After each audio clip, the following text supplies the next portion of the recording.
parallel, the live case and the presentations in parallel, because so many interesting presentations, and today we plan to do 4 cases. The first would be AVM frontal lobe on left side. The first session we did a partial embolization from 2 feeders, and today we plan to do the rest of the AVM with, I hope, total occlusion.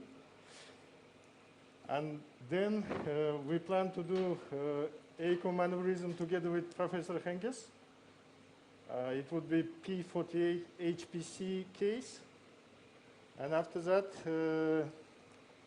in this operating room. And after that, we have another 2 brain AVMs. At 1 a.m., we plan to do lunch outside. I hope you could see the ovens at the entrance of the hospital. They start to cook plov and жаркое. You will enjoy the lunch on the fresh air. Not only Ahmed and Alberto, they are smokers and going outside frequently, then non-smokers.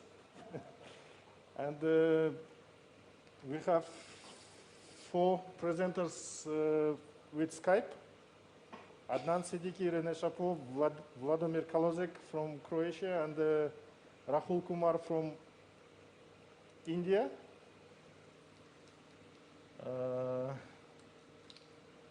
Yes, and the patients from yesterday, we did 4 cases, 3 AVM. 1 was with the intracranial stenosis in V4 segment, and the last one was with recanalization, previously embolized echo maneuverism. We placed P48 HPC. All patients in the department. Today we start to mobilization to activate them, and patients from day before from web course in department, and part of them already discharged at home. In total, in 2 days, we did 7 cases, and today we plan to do another 4. I hope so. And I saw them, Marcus and Christoph Mader. Morning, Michel. Yes, if there is enough participants, we can start with Skype presentation or presentations you have. It's possible, or we will continue with the live case. Hi, Minjil, this is Rajiv. Yes, Rajiv. Hi, morning. What is the feedback of the patient who had that small thrombus in the parietal branch? Patient, after the operation, immediately had a knee plasia in the left foot. And today she has paresis, nearly 3.5, 4 degrees. And I hope she will recover.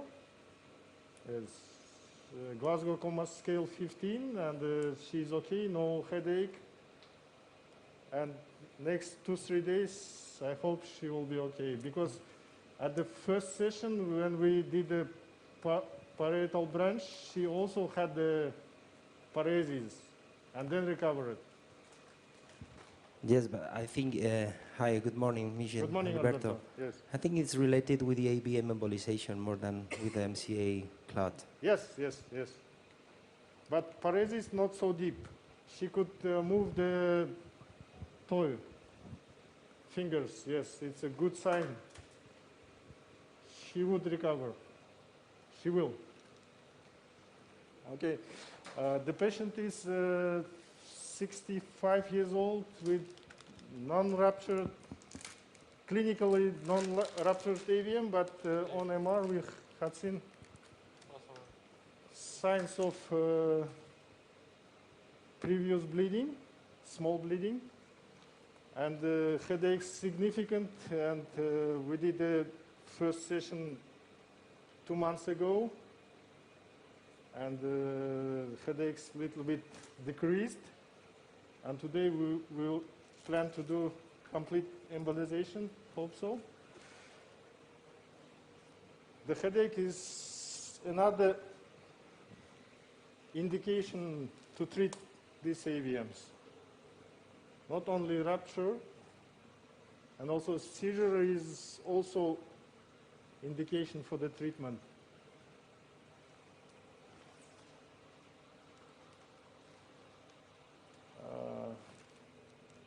Just a second, let's show. This is right side AP view, and there is a figures from the ACA.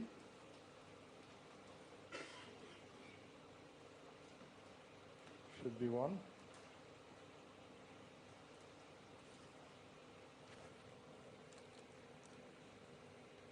And this is okay. From the internal carotid, there is one branch from the ACA.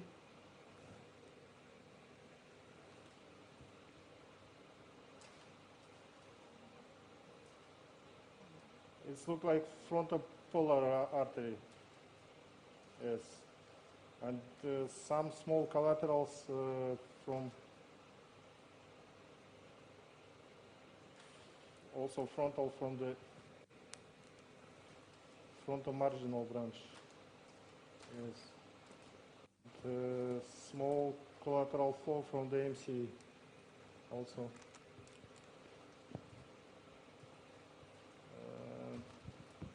We take 2 catheters, Apollo 3 centimeter and Sonic 1.225.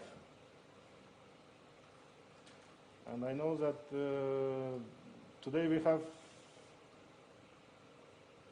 Professor Çekirge together with us. He loves multi-plug technique.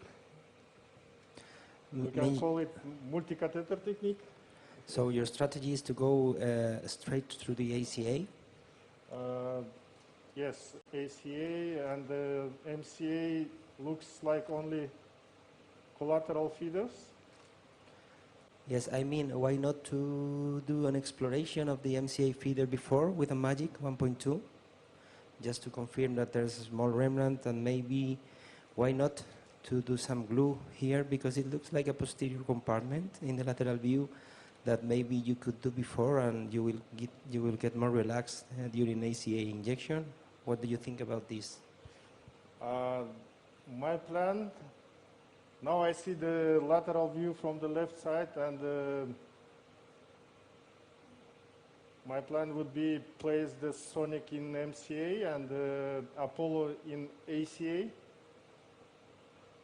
and do simultaneously from both territory.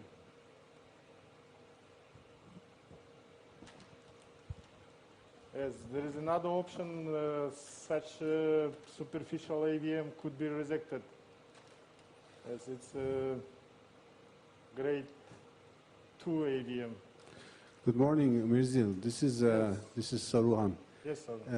This is right side or left side? What we see now? It's left side. Left side. So there is a nice juicy orbitofrontal and frontopolar. Yes. So, and from other side, there is another one.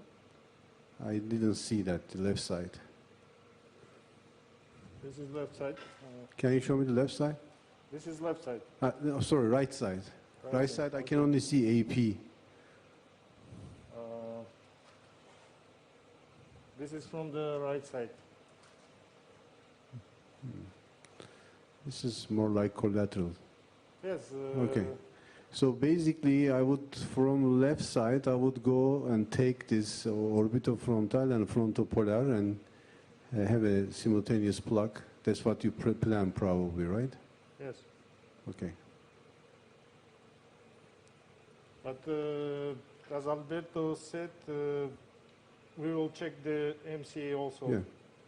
Last time we checked the MCA and we went to MCA, but we could reach the point of MCA from the ACA. And micro was placed only for the security. Yes, maybe this time would be the same. We'll see. Sure. In the multi-plug, mostly what you do is basically you create a closed loop flow. I mean, you just reduce the flow. Yes. You don't need to inject from that particular pedicle. You just close it and for flow reduction. Yes, we start to do double catheter injection for 3.5 years. And it's a little bit expensive because reimbursement. It's also hard to do with single plane, huh? Yes, it's a little bit hard to do, but We do with, I mean, we call it multi-plug. Basically, we getting more aggressive. We start to do like 4 5s. yes, So you really need to increase your processor power. So even with 2 people, it's hard to manage. yes, but you need enough experience to go to the multi-feeders because it needs enough experience Yeah, to, you need to reach these feeders and then control the same time flow from multi-catheter. Yeah, it's like AVM microsurgery, right? Yes, So you go into the AVM with 2, 3 sometimes experienced neurosurgeons because they used to take 15 hours. So somebody at least got to go pee. So somebody got to continue. yes.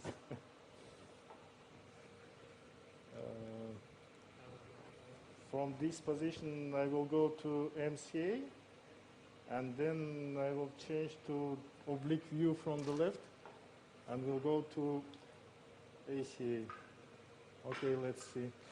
And last time I checked, there is a continuation of this figure.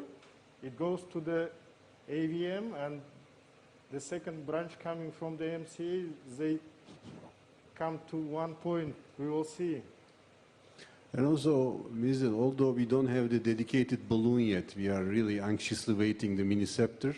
Yes. But the regular scepter in these frontal branches navigates very nicely, actually. In that most frontal one can be actually navigated with regular septal double lumen.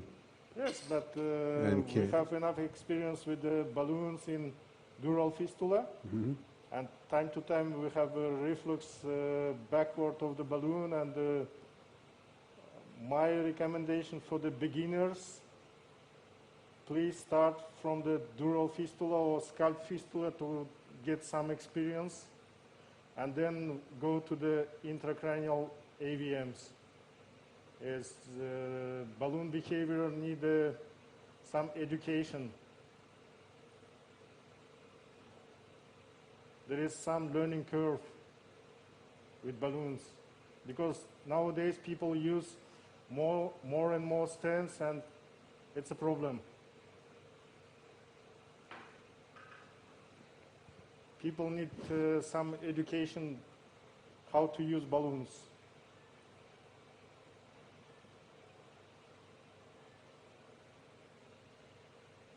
I think you agree. It was good experience with balloon assist coiling, and then you have enough skills to work with balloons. Okay. And this shape of the wire is safe configuration when you navigate to intracranial circulation. I think it goes to one point. Okay, we will do super selective, just a little bit distal.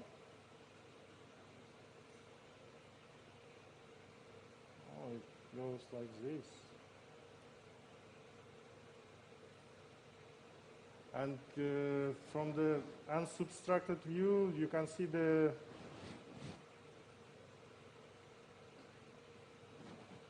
okay, I think this point should be enough. Is this a hybrid wire? A hybrid 8. Okay. It came with a box, inside the box, like a set. The sonic is 1.5 by 25. And we already tried to use the length 35. And I said my positive feedback for the 35 catheter. Yes, who used to use Apollo 3 centimeter, they will love 35 sonic.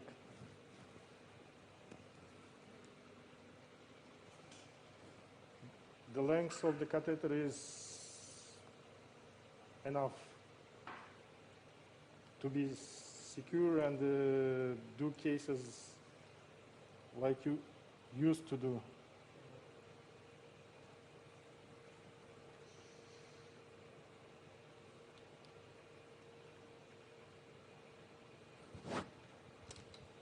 Mijil, what's your main reason to use the 1.5 related with the 1.1, 1.2? You know that we use nowadays mainly use the combination fill and another Evo. That's why 1.5 is better and reliable. 1.2 could be occluded during injection of fill 25. Okay. But for me, it's so distal to go to this feeder.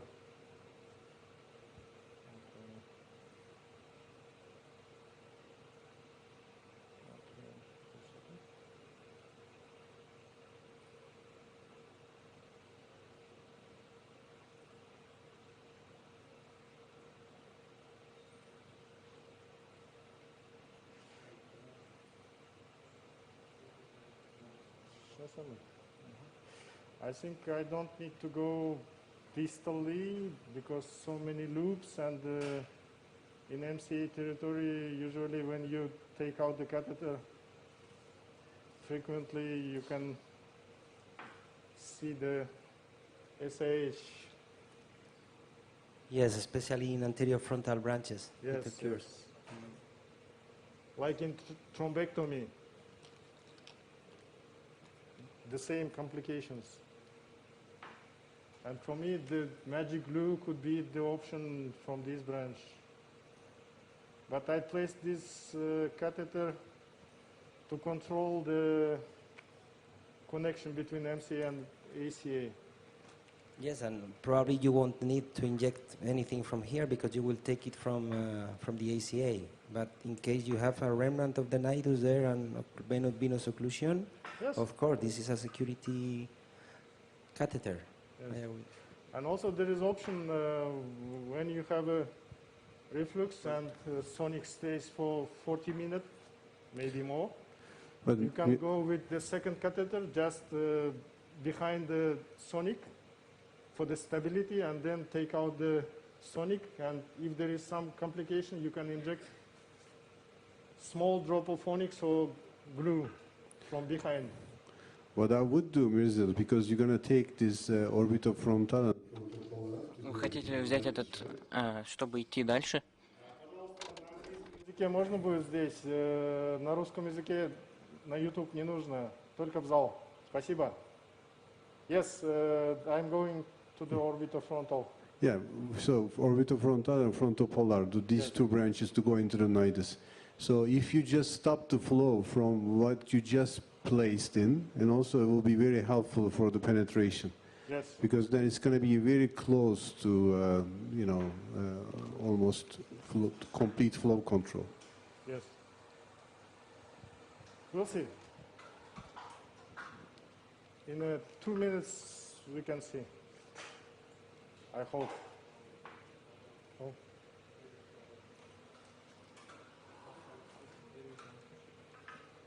Şimdi.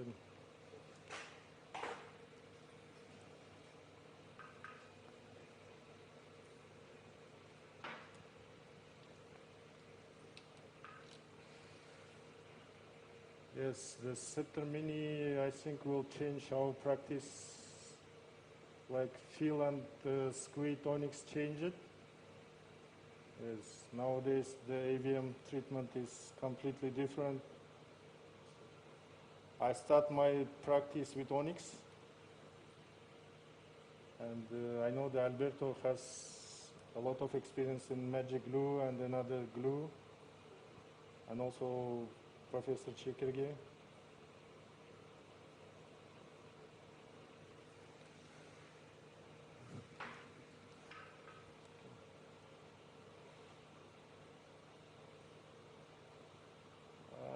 Okay.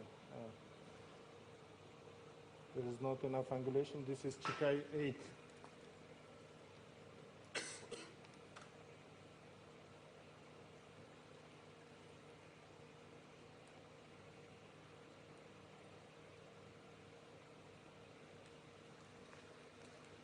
And some recommendation for the multi-feeder AVMs. We see that Professor Chapeau, before starting embolization, he goes for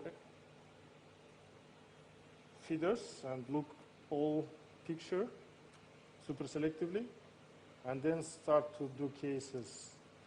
It's a best practice.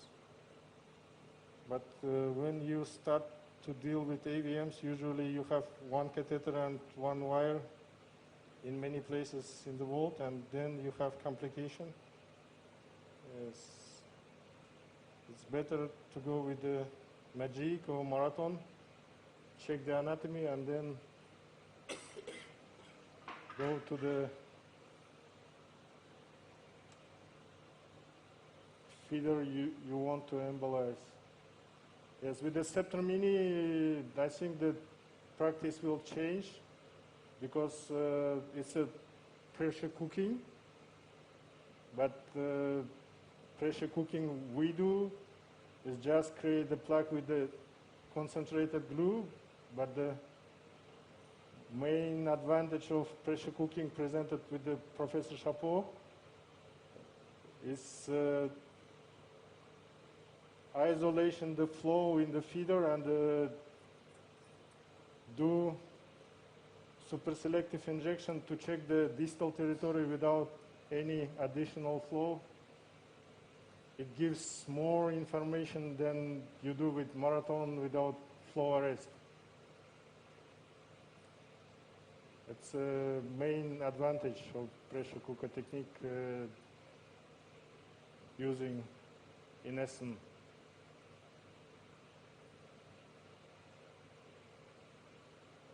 And one time we stopped to use our modification and the same modification from Ahmed and Daniel Abud in similar modification from the Brazil.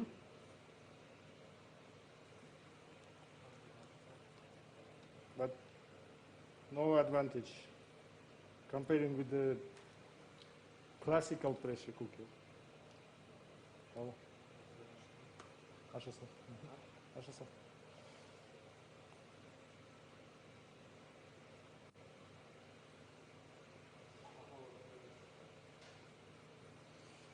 Let's do simultaneously. Apollo. Sonic maybe. Надо было 3 Y коннектора. Okay. Let's check. This is MCA and this is ACA. And then we can fuse these images in the brain. This is an old machine of Siemens, and we cannot fuse the images One question for Saruhan. How would you do this case? Would you try to go with 2 catheters injecting at the same time? Probably I would do 3 in this one. I will take the left side orbitofrontal and frontopolar. There are 2 nice branches. So go into the nidus, and also I take also the as just mesial catheterized. Maybe try to go a little bit more distal, and just to stop the flow there.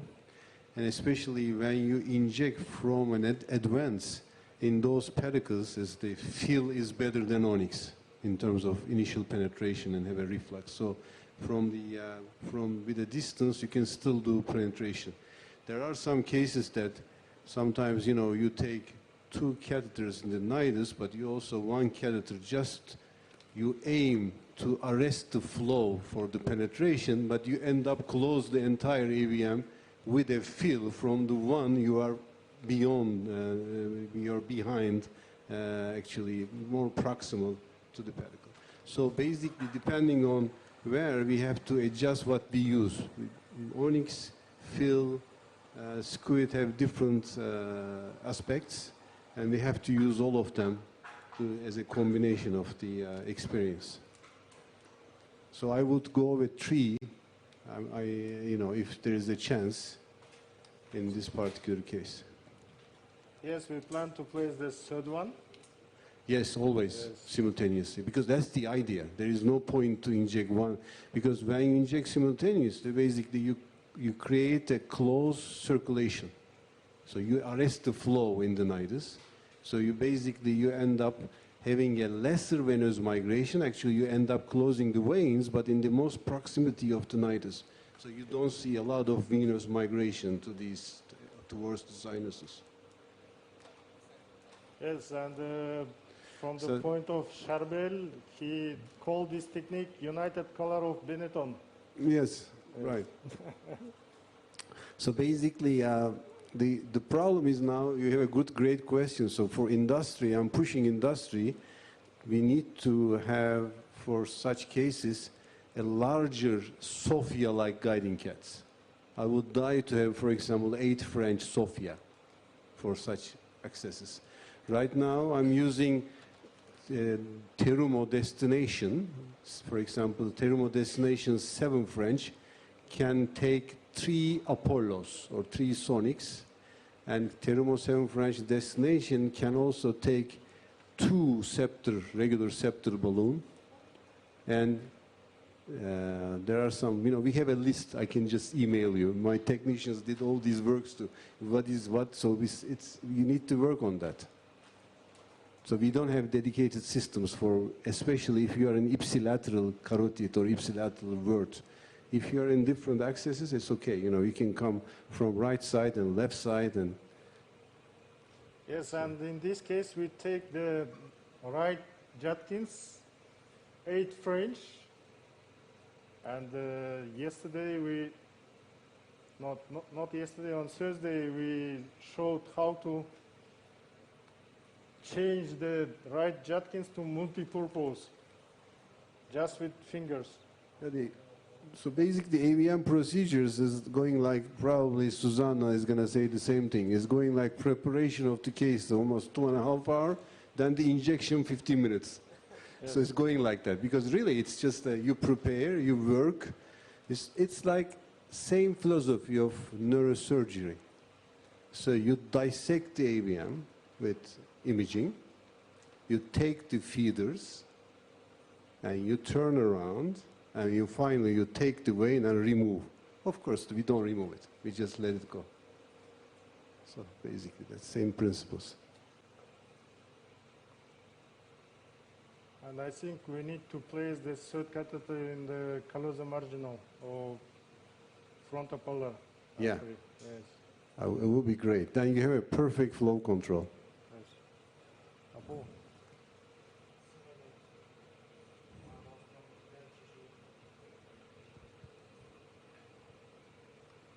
Saru, I have a question for you. In your patients with multi-catheter approach, do you give heparin to all the patients during?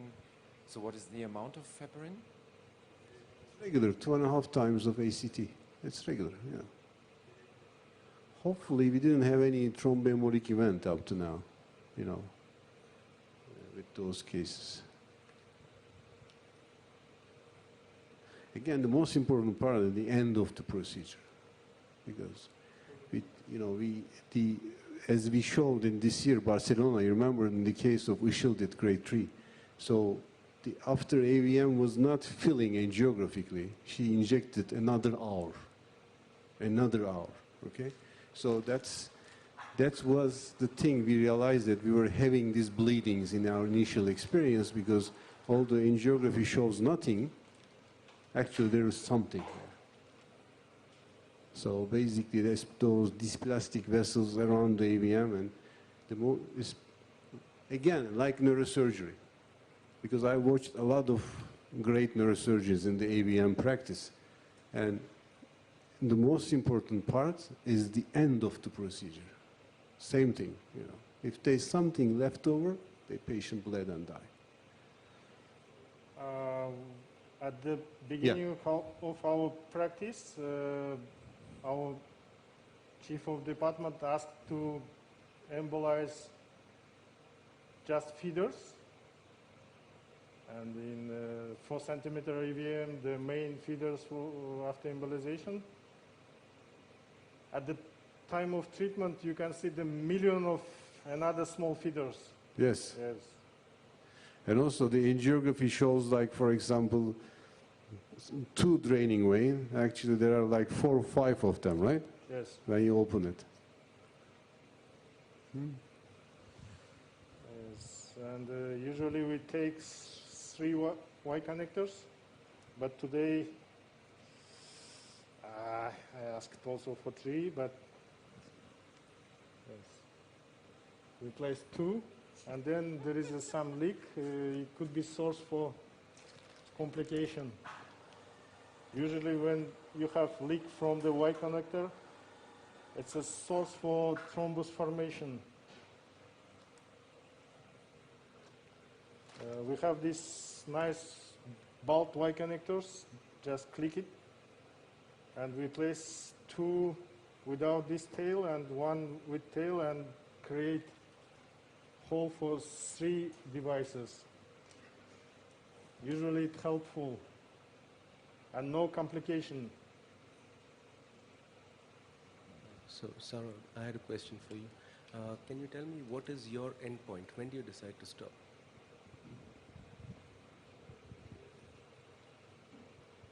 Well, its main point is, first of all, in all pedicles you start to have a reflux, so there is nothing to fill.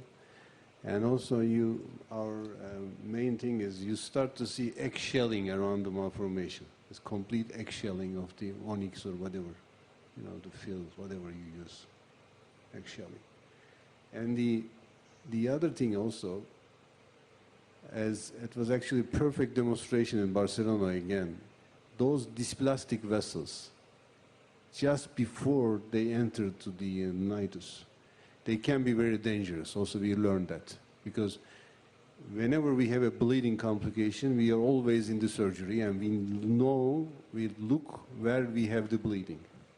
So with all this experience, you know, we have, of course, a lot of bleedings. You know, we have complications, especially in our old series, like we have 20% of bleedings, as we published in the grade 3, 4, 5 AVMs. So those dysplastic vessels, although they don't feed the brain AVM, we still go after, catheterize them, and just close them from proximal. Usually you see, and you do follow-up, you do control angio, and you know, you go into the late arterial phase, and in some patients you see some crowded vessels, right? Not AVM vessels, but actually these are dysplastic, very end angiopathic vessels, okay? So in some patients, I think they're also bleeding source, because you know, when you close the entire malformation, they have probably higher shear stress on the wall, in their wall, and they just rupture. Yes, Just take after, and we close them. Second catheter in the ACA, and I will try to compare the territory. Sometimes it's just arterial connection. Let's see. This is from the upper one, and this is from the lower one. And for me, it goes the same feeders. Maybe. Okay. I think that these plastic vessels you're talking about is one of our big issues when dealing with AVMs. Do you mean, when you say this plastic vessel, do you mean the hypertrophic anastomotic vessels? The cortical anastomosis? But also there are deep anastomosis. The medullary branches, also hypertrophic branches, which are anastomotic, which has, for me, are the most dangerous. I don't have experience with bleeding from cortical anastomosis, but I had one case when I'm sure that the source of bleeding was the deep hypertrophic anastomosis. And this is very difficult to deal with many times. And I think that this is one strong consideration for venous approach. When you have these small, tiny, sheety feeders from the deep part, yeah. But I don't agree with the term dysplastic. I think that these are hypertrophic vessels. Yeah. Yeah, our position about when stopping, we still think that when you're passing by the venous approach, it's easier to know when to stop. Of course, it's a problem that we have also by arterial when you're doing double microcatheter. We rarely do 3, but we do the double. You never know. We always see this kind of cloudy vessels, like you just said, Saru, that we don't know if we have to occlude or not. And we did have a bleeding in one case that we didn't want to occlude. And we had to go back and occlude the whole vessel, so it was even worse, and it happens. Yeah. For safety, if there's a chance, of course, we need to place a catheter with a transvenous approach. We just place a catheter to the vein too. But in many cases that, I look to transvenous more. We learn from you and from Rene, and, we're learning the transvenous. We have a limited experience. But in many cases, at least in our shop, that they are very hard to reach. There are venous aneurysms, especially our Turkish patients, Dash just close to the vicinity, and so we have to go with multiplug then, But both technique can be combined too. There's no question. And also in the future, if we can have 4D roadmap, because we clearly see in 4D angio that branching in the nidus, maybe we can start using miniceptor very deep in to use those venous branches for stage venous embolization. Well, it's coming. It's, hopefully we'll be doing first cases July, August. We'll see. Okay. Prof. Saru, in your multi-plug technique, do you stage your AVM depending the size, your strategy, like very large AVM? Yeah, we still stage, of course. In the large AVM, if you have to treat.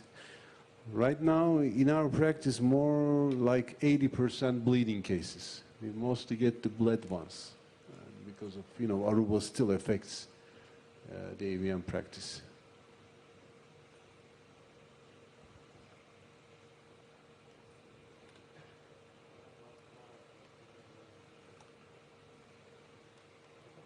We went with the Apollo a little bit distally.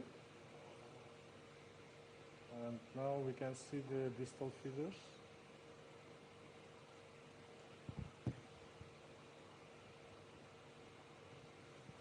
I think it's still,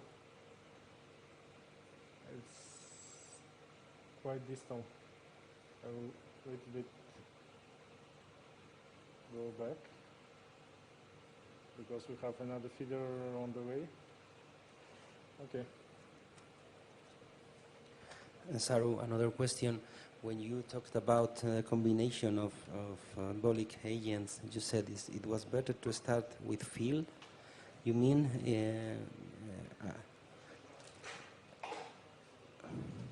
yeah, just to have the plug from the beginning.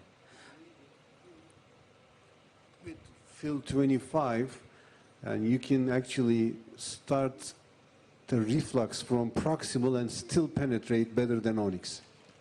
Right? Agree, Marcus? What That's the most important feature of fill, I believe. Can you repeat? You know, for example, when you have a reflux very proximal with onyx, you may not be effective if you're not doing a pressure cooker or with a balloon injection.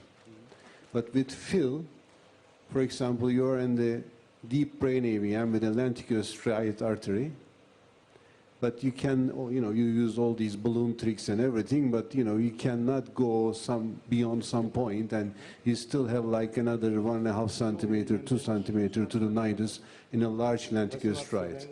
You can reflux and penetrate the whole thing with fill. So we're using fill in those cases. But of course, you have to be very patient, you know, with the reflux. I agree with you that fill, of course, it plaques earlier, but the diffusion after the plaque is not that good. I think that it's more viscous than squid or onyx 18. I think, but I agree with you that for the beginning, the plaque is better. I mean, our experience is not same. If you feel 25 is, you know, in dural fistulas or in AVMs, it is better agent if you're injecting from proximal. Of course, it has some disadvantages, like the visualization. Visualization is a big problem still. Even with the best machine, you know, if you work through temporal bone, it's hard to see. The other thing is, we do this multiplaque with Işıl a lot, with 4 catheters, 5 catheters. It's good for during the procedure because different color in roadmap. So you understand who's injecting who, what. Okay? That's another reason we use fill and combination. Now we start to inject the fill 25. Okay, we stop now. We're not talking. That's okay.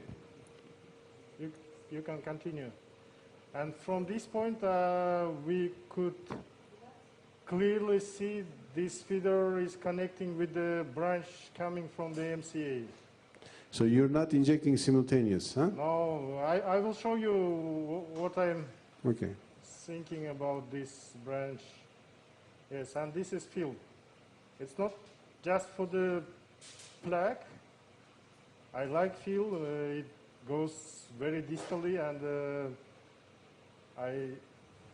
as I already said yesterday, I asked bulk company to produce, especially for Kazakhstan, the fill 50,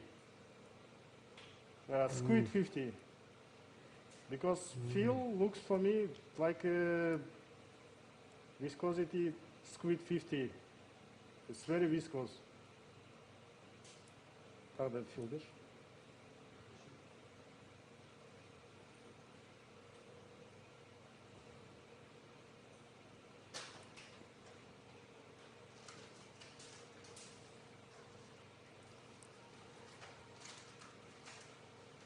And with the near total flow control, I don't need to be so careful with the veins because... So you're injecting from one catheter, right, Wizard? Now I'm injecting from the Apollo, which stays in the frontal orbital branch. So the idea in the multiplaque is just to inject simultaneous, to have a plaque simultaneous, and then you have a much better and safer penetration. Yes, but time to time we can control with the microcatheter instead of doing 10 cc contrast. We can do 1 cc control angiography. It's another advantage using multi-catheter.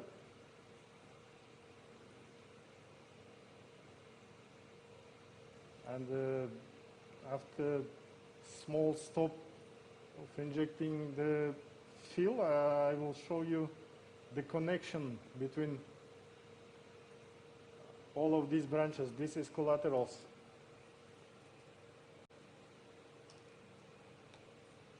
And you see there is no big reflux with the fill. And the reflux from the fill is different than in onyx and in squid. It's very quick and it's very solid. There is no layering.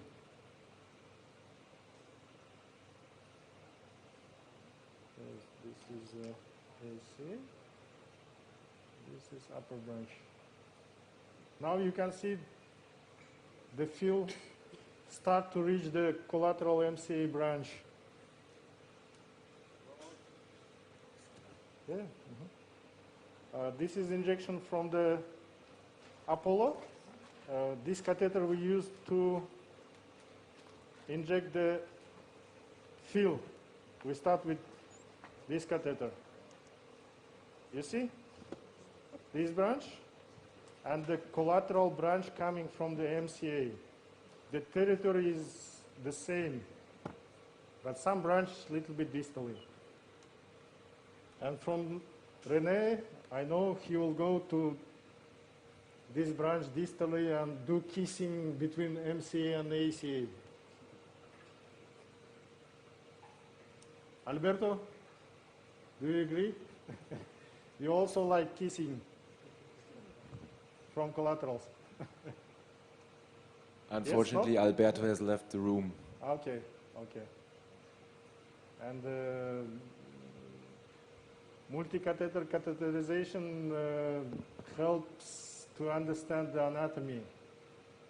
And also the young physician can train before injecting something to go for easy branch.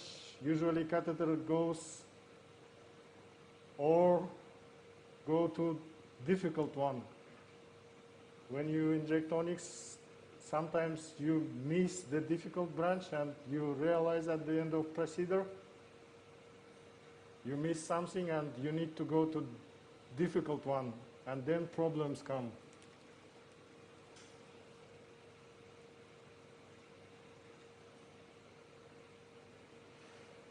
We discussed with Professor Chapeau in St. Petersburg, and he first time showed this nice explanation of collaterals coming to the AVM, and usually they come to the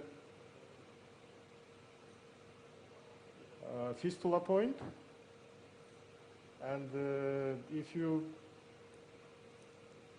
imagine the continuation of the branch, you can go directly from the main branch and go distally from the fistula point and do injection safely, then going to the collateral filling and do this crazy maneuver.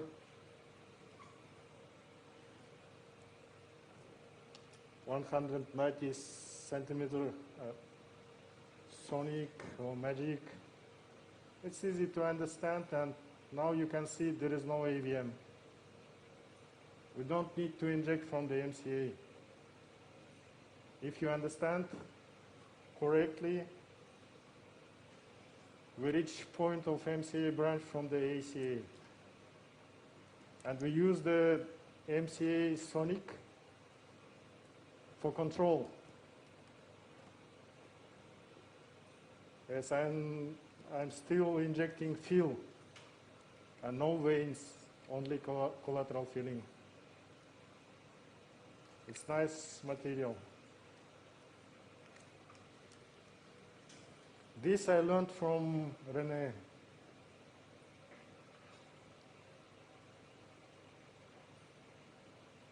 And now we can go to different pedicle.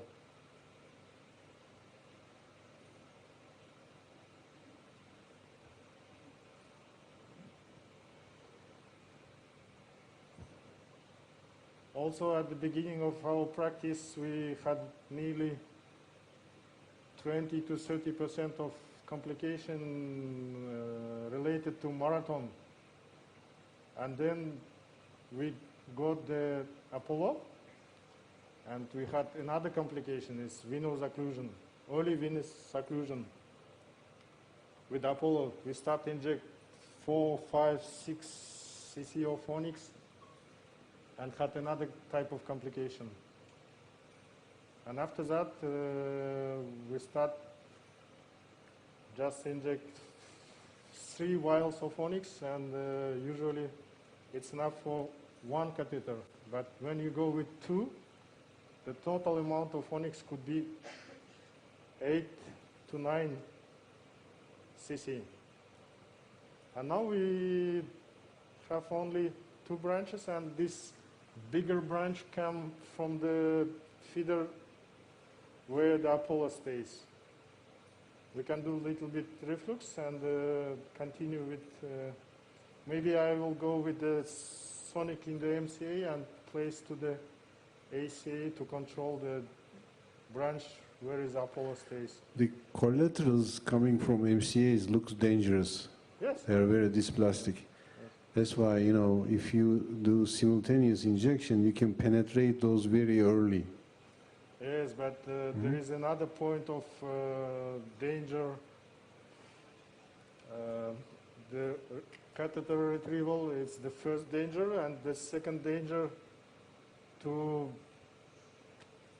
send the embolic material to the important branches. Yes, I want to do clear message for the younger physician. It's easy to inject from the MCA. It's distal, but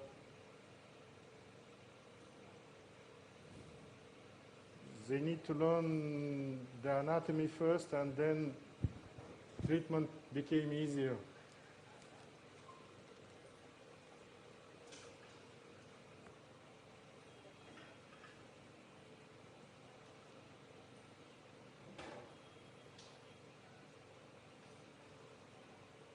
And at the end of procedure, we need to fill the venous system, draining vein. Now we have reflux. And there is another branch coming from this point. Okay, let's stop. And when we had such kind of reflux, we changed to sonic squid 18 or onyx squid, please. I will check the sonic in the MCA, and if there is no flow to the AVM, I will take out the sonic in the MCA. Another option would be to choose fill low viscosity, but I think it's not available for you, right? Low viscosity, there is another danger, might be visibility. No, visibility is actually very similar to fill 25. Okay. Okay, but I'm still happy with this fill 25%, and you can see there is nice injection, and this look like collaterals between the MCA and the ACA. Well, let's see. Maybe there is small branch coming a little bit below. We'll see. Yeah, you saw that. You can categorize that actually with a 1.2 if you want. Yes, yes. That's one thing. You know, those vessels, you never know. I mean, sometimes you just get away with it, but sometimes they bleed. So we just discussed that. As and now we have the different behavior of the liquid embolic. So now you're injecting from Apollo again, right? Yes, it's the same catheter we used for the squid. And now we can reach the venous portion and also the collaterals. This is look collaterals. You inject quite fast though. Yes, yes. like my friend and teacher Rene. We disagree about these fast injections. Okay.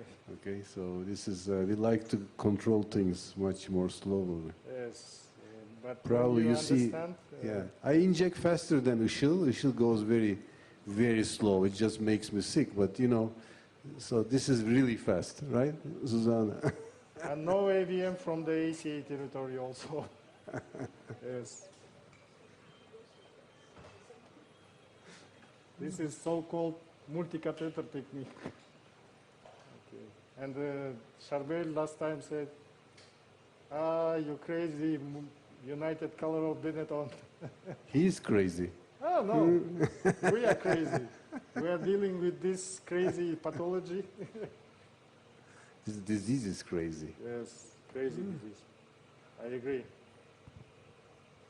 Michiel, what we're seeing when you switch now the embolic agent, this shows two big important phenomena.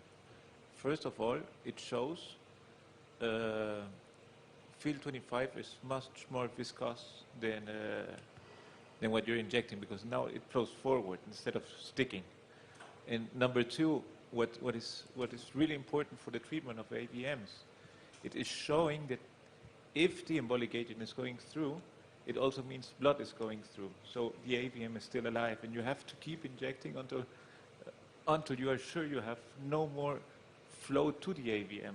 This is the important thing we see when you use embolic agents. Even more.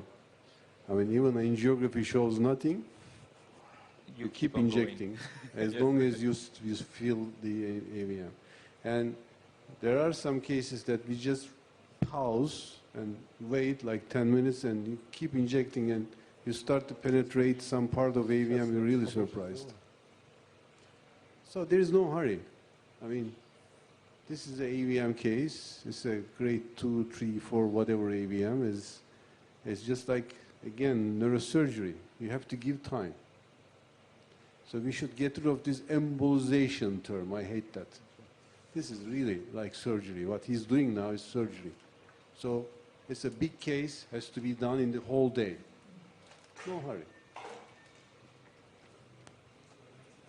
I will try to understand the anatomy from the branch in MCA, and then we'll keep injecting from the Apollo, and maybe we need to go to other branch from the, it looks like ACA branch coming from below.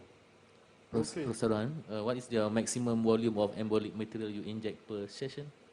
6, 8 mil? Per session? Per session. Per you stage. A stage, yeah? Yeah, usually we do stop like 6 to 8 in a big AVM, like grade 4 or 5, if we have to embolize. There is one feeder coming, it looks like,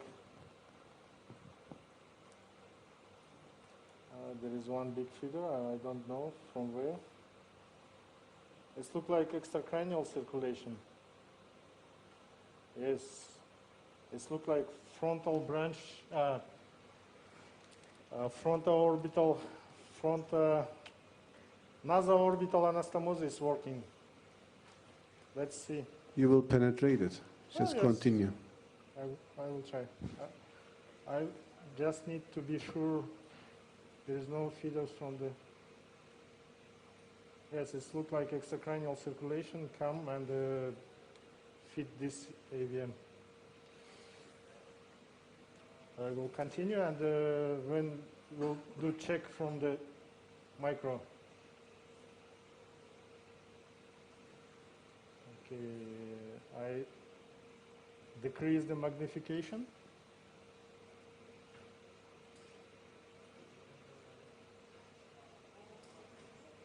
There is another feeders.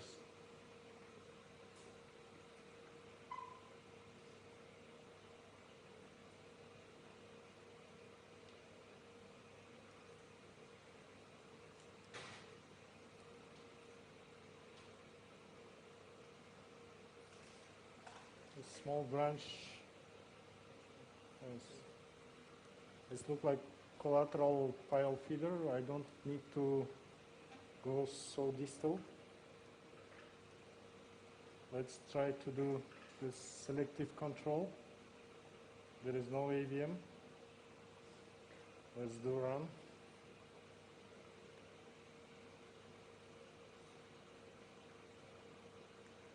It's just collaterals. There is no AVM.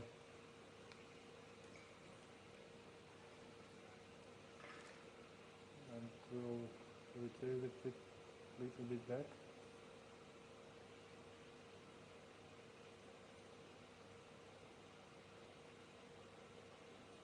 So from this point.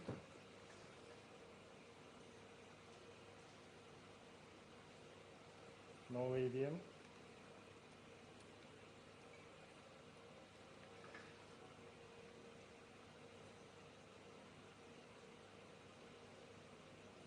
Yes, with the squid, onyx, film, menax, the advantage you have time, you can take coffee. There is very small feeder. I will leave the micro here to do control. And also I will do the frontal polar branch. Might be very small feeder from this point. I will leave the catheter in this feeder. Maybe we will need to inject a little bit magic glue at the end. We will see. There is very small branch. This is for the control. Okay.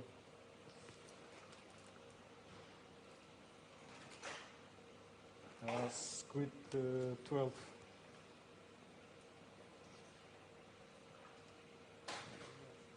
Поставьте, пожалуйста, 12. Yes, the advantage of squid 12 at the end is very high, and you can reach the smallest collaterals. Also with the squid 18 it's possible. We'll see.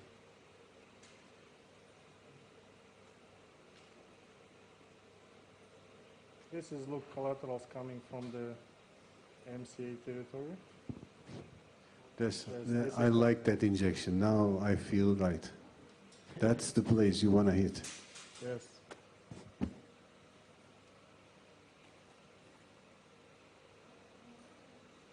And there is still collateral from the extracranial circulation. Usually we do the angio control before going to intracranial, and this is second treatment, and we missed to control the extracranial. Yes, but it's possible to go and occlude this extracranial circulation too at the end, if it would be needed.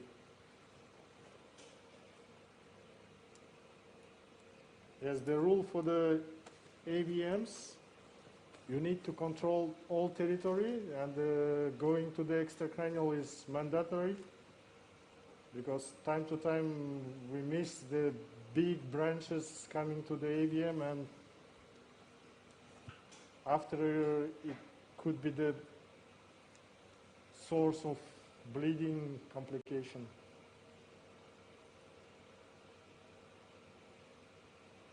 Okay.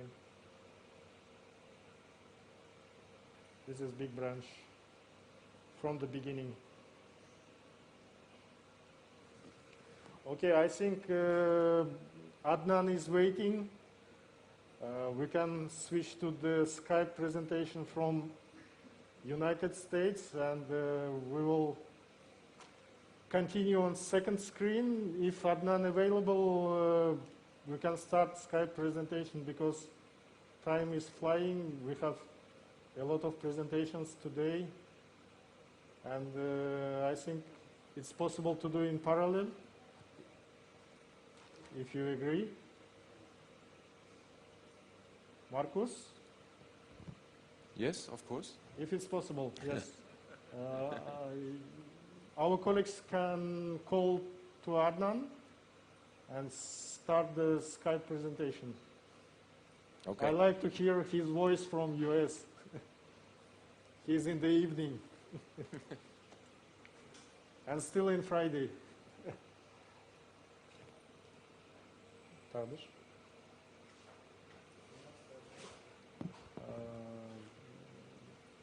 18 Гурша на 18 Гурша 12 алфавит половины. Yeah? Okay, we're discussing squid 12 or 18, and Nurjan suggests to continue with the 18.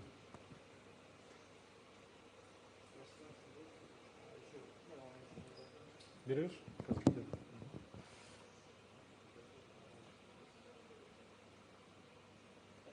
It's still going to the MCA.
Hi, Adnan. Yes. Hello. Here's Christopher in Almaty speaking for Michelle. He's in the OR now. Hi, Welcome. guys. Are we ready to go ahead? You're on the screen, yes. Okay, great. Well, I'm sorry I was not able to witness Vitor doing Despacito yesterday, but it sounds like you guys are having a lot of fun. Are you able to see my screen? We are able to see your screen now, yes. Excellent. All right. And can you hear me okay? Perfect.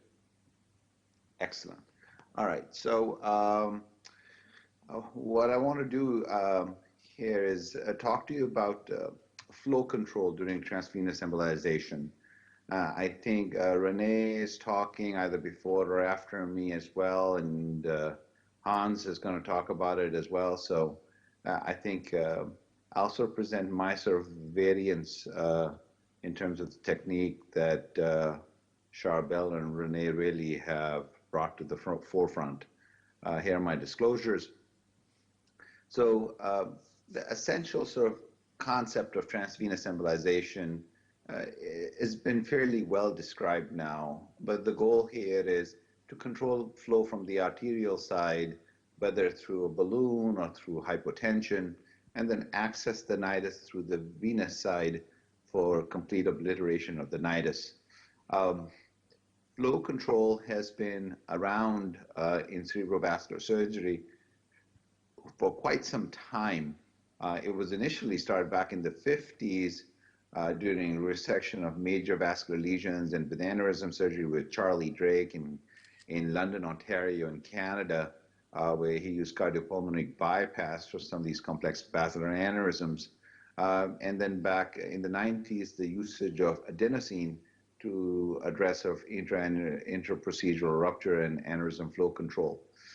Similarly, another technique to sort of deal with cardiac output and flow and blood pressure is rapid ventricular pacing, where you place a ventricular catheter through the venous system into the right ventricle and then rapidly pace the heart to result in a massive decline in cardiac output and reduction in blood pressure.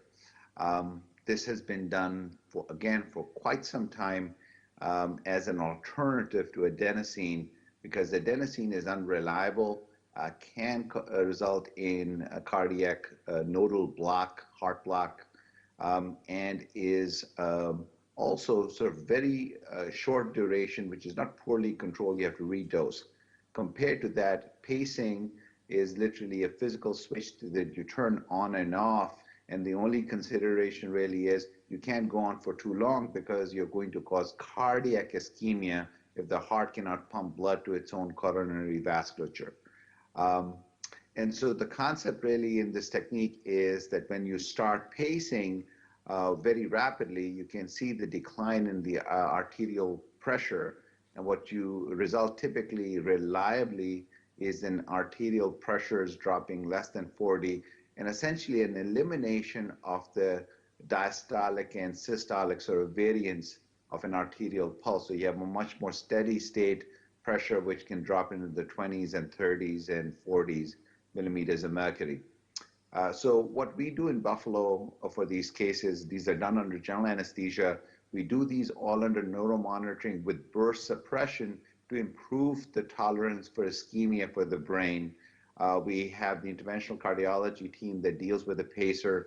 We tell them on, off. We make sure we work out the signal so they know when we are turning the pacing on and when we're turning it off. We heparinize the patients to an ACT of 300. And then we typically have 3 access points into the patient, sometimes 4.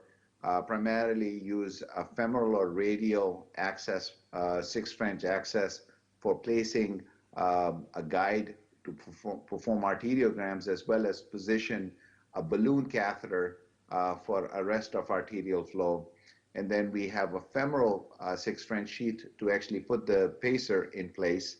And then we usually access the venous system through a direct jugular stick, because we are always prepared with any resistance to leave the venous catheters in place in the body. And so it's just more straightforward to leave it in the neck, where it will not coil up into the heart, compared to leaving it in the leg, where it may coil up into the heart. We usually use 2 catheters on the venous side, one to inject the onyx, and the other one to create the pressure cooker with a coil NBCA mass. And we typically do this with 2 proceduralists, each one managing one of the venous catheters. We do a test venous pacing with the goal to drop the mean arterial pressure into that 35-40 range. And we typically don't inflate the intra-arterial balloons for more than 5 minutes. We usually will coil about 1 centimeter of the vein proximal to the onyx catheter before we inject the NBCA. And we typically start the transvenous pacing at the point when we start the onyx embolization. So we really do this in very close synchrony with the cardiologist, and we have informed him that he needs to tell us every 15 seconds how long it has been, and we try our level best not to go beyond 60 seconds, which again, primarily it's the cardiac ischemia which is the concern. And we typically start the onyx NBCA simultaneously, but then we pull the NBCA catheter and just leave the onyx catheter in the body. And we are pretty aggressive with the injection of the onyx. The larger the catheter, the better it is. We routinely try to use a rebar or a larger catheter if we can get it in the vein, because we want to deliver as much onyx volume as quickly as possible. And that also helps with reducing the amount of pacing and balloon. And once we have done an injection, once we have gotten, the longest injection is the very first one. We leave it on for 40, 50 seconds. And then we let the heart perfuse for a couple of minutes and then do this again. So we do this staccato, and we typically don't pace for more than 30 or 40 seconds in any one particular time. And we do this even if there is a sort of rupture. We continue to be fairly aggressive with the onyx injection, because we want to make sure we don't leave any nidus behind. We really try not to detach or pull the onyx catheter, because again, veins tend to be much more fragile, and I think that's a complicating factor. And so what we simply do is gently pull on it, and then once the sheath is removed from the neck, we cut it flush with the skin so it retracts underneath the skin. And once it's been retracted, we actually reverse the heparin with protamine and just apply manual pressure for closure of the jugular venous site. Now, again, I don't want to take sort of credit for what has been just phenomenally well described with Charbel and Renee and their masters, and they're pushing the envelopes. I have to say that I've been much more gingerly in terms of my approach of managing this disease, more concerned about complications in an environment where we really, I'm the guy who does the gamma knife radiosurgery or the microsurgical resection or the embolization. So really having all these tools, I have to really sort of fine tune what case is treated this way. So typically transvenous embolization in my practice is for cases where open surgery or radiosurgery may not be ideal choices. So I'll sort of share some of these cases with you. The first case that sort of got me interested in this was sort of this interesting 28-year-old who originally presented with a midbrain hemorrhage, which I thought was a cavernous malformation. And just in the off chance there was something else going on, we did an angiogram, and you can actually see the small perforator-fed midbrain AVM, which we were surprised to find. But regardless, we brought him back. We did a selective catheterization. And surprisingly, I was able to sort of catheterize this with a marathon catheter. There I am in the nidus. I was very happy with the catheter location. And we onyxed it with excellent sort of, I thought, obliteration of the AVM. This is the end result. We thought we were done. But the patient came back about a week later with some new symptoms of slurred speech and dysmetria. There was no new hemorrhage. However, when we did a repeat angiogram, in the very late phase, you can see the AVM is filling still. Now, there was nothing left there to catheterize from the arterial side. So this was the first case where we actually went up the venous side. This is a distal access catheter to provide support. And as others have noted, the hardest part here in these cases is getting into the right vein, because there are a lot of veins there and you can easily be in the wrong one. So trying to confirm which vein is the correct one is almost the hardest part of this case. So there you can see, looks like I'm in the nidus. There's the microcatheter. There's the previous onyx cast. I'm very happy with that. And in this particular case, you can see there's the microcatheter. We gave adenosine for cardiac standstill and injected an onyx, and that completely resulted in obliteration of this. The patient was discharged routinely after a few days. And so this was very interesting. I was excited about it till I spoke to the interventional cardiologist who we worked with at the Gates Vascular Institute, and they said, that is so 20th century that you're using adenosine.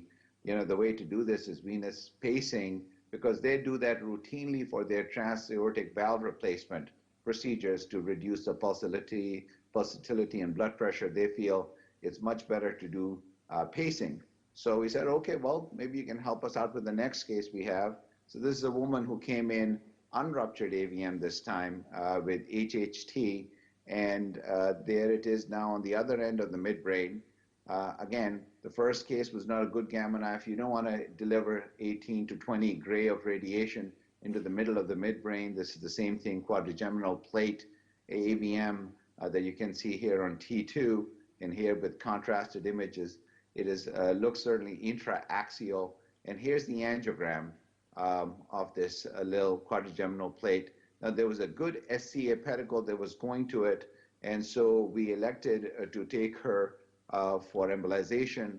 You can see the SCA pedicle has been embolized, but even after the pedicle was gone, you can see all these long circumflex branches of the PCA going to the quadrigeminal plate here, and really it's a nice cross-sectional anatomy of the midbrain, and you can see this is something that is not going to be transarterially treatable. And so we thought of options, again, high risk for all other contemporary options. So we proceed with a transvenous route. We had the cardiologist get prepared, and this is sort of the little video of the case there. You can see post-embolization. We are ready to go ahead and embolize this case. We put our catheter into the right place, and in this first case, we actually went femoral, transfemoral, till, you know, Charbel told me you should stick the neck directly, and so we switched over. It makes a lot of sense that we do it that way. So this is a case where we went transfemoral with venous anatomy and arterial anatomy all elaborated, and this is the woman I previously clipped for an aneurysm as well, which you can see in the head. So we do roadmaps from the arterial side, and then again, spend a lot of time trying to access the right vein. This is the hardest part of the case, but once we are in the right place, then it's fairly straightforward. There you can see our catheters are navigating into the right place. Another thing to keep in mind is there are a lot of collaterals into these veins when you're going in, and that's something that needs to be addressed. In this case, we were quite lucky. We got into the end vessel, which is right coming off the nidus. It's an ideal place. So under pacing, under flow arrest, we are injecting onyx. And the thing that we realize in this case is, even though there's pacing and there's excellent penetration, there is still anterograde flow. So there's bulk flow, which is present under all circumstances, because the heart is still sort of pushing blood forward. So even though you have changed the equation, you still get a lot of reflux. And luckily, veins are big enough, and onyx coats the veins on the outside. That's not a problem.